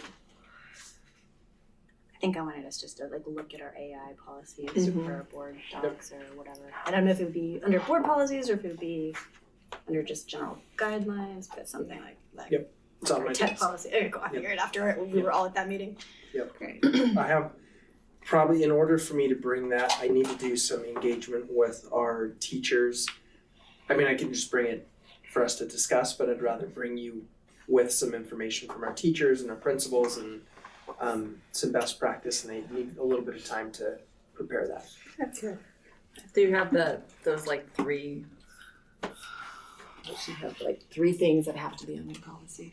Yeah, I have, that's on my desk. I figured. Yeah. Do we even do the future board Those topics? are the notes I took. Yeah, I wrote down great. those three Yeah, things. future board topics, direction. I know that the school lunches are going very well and they're well received. But I also know that the middle school students are complaining that they don't have enough food. And I'm just wondering about seconds and things like that. Are we getting our kids fed enough at that age? Just curious. So maybe we, at some point we can, I don't know, just sort of briefly poll. Are you saying the portions are the They're too small. same? They're too- Right. They're So the it's same the as same. the little, as the, That's a good point. and so they're going back for seconds, and many of them can get seconds. But I'm hearing that it's not enough food, and of course at that age, especially the male population. So I wasn't quite sure how that was working, so maybe we can dig into that and figure out. I think asking for more food is difficult, but if there's enough seconds and people are getting the seconds line and it's working, just interested in knowing how that's going. We can certainly bring something back on Yeah. that at a future board meeting. Great. Meeting debrief. Sorry. Comments, questions? Trying to make sure we don't have to vote on keeping this meeting past 10:30. I think there's some things that went a little longer than we'd expected, so we're here later than I wanted to be, but Can I just say one thing? Yeah. I appreciate the deep conversation around both of the contracts, and the decisions you made are strong decisions.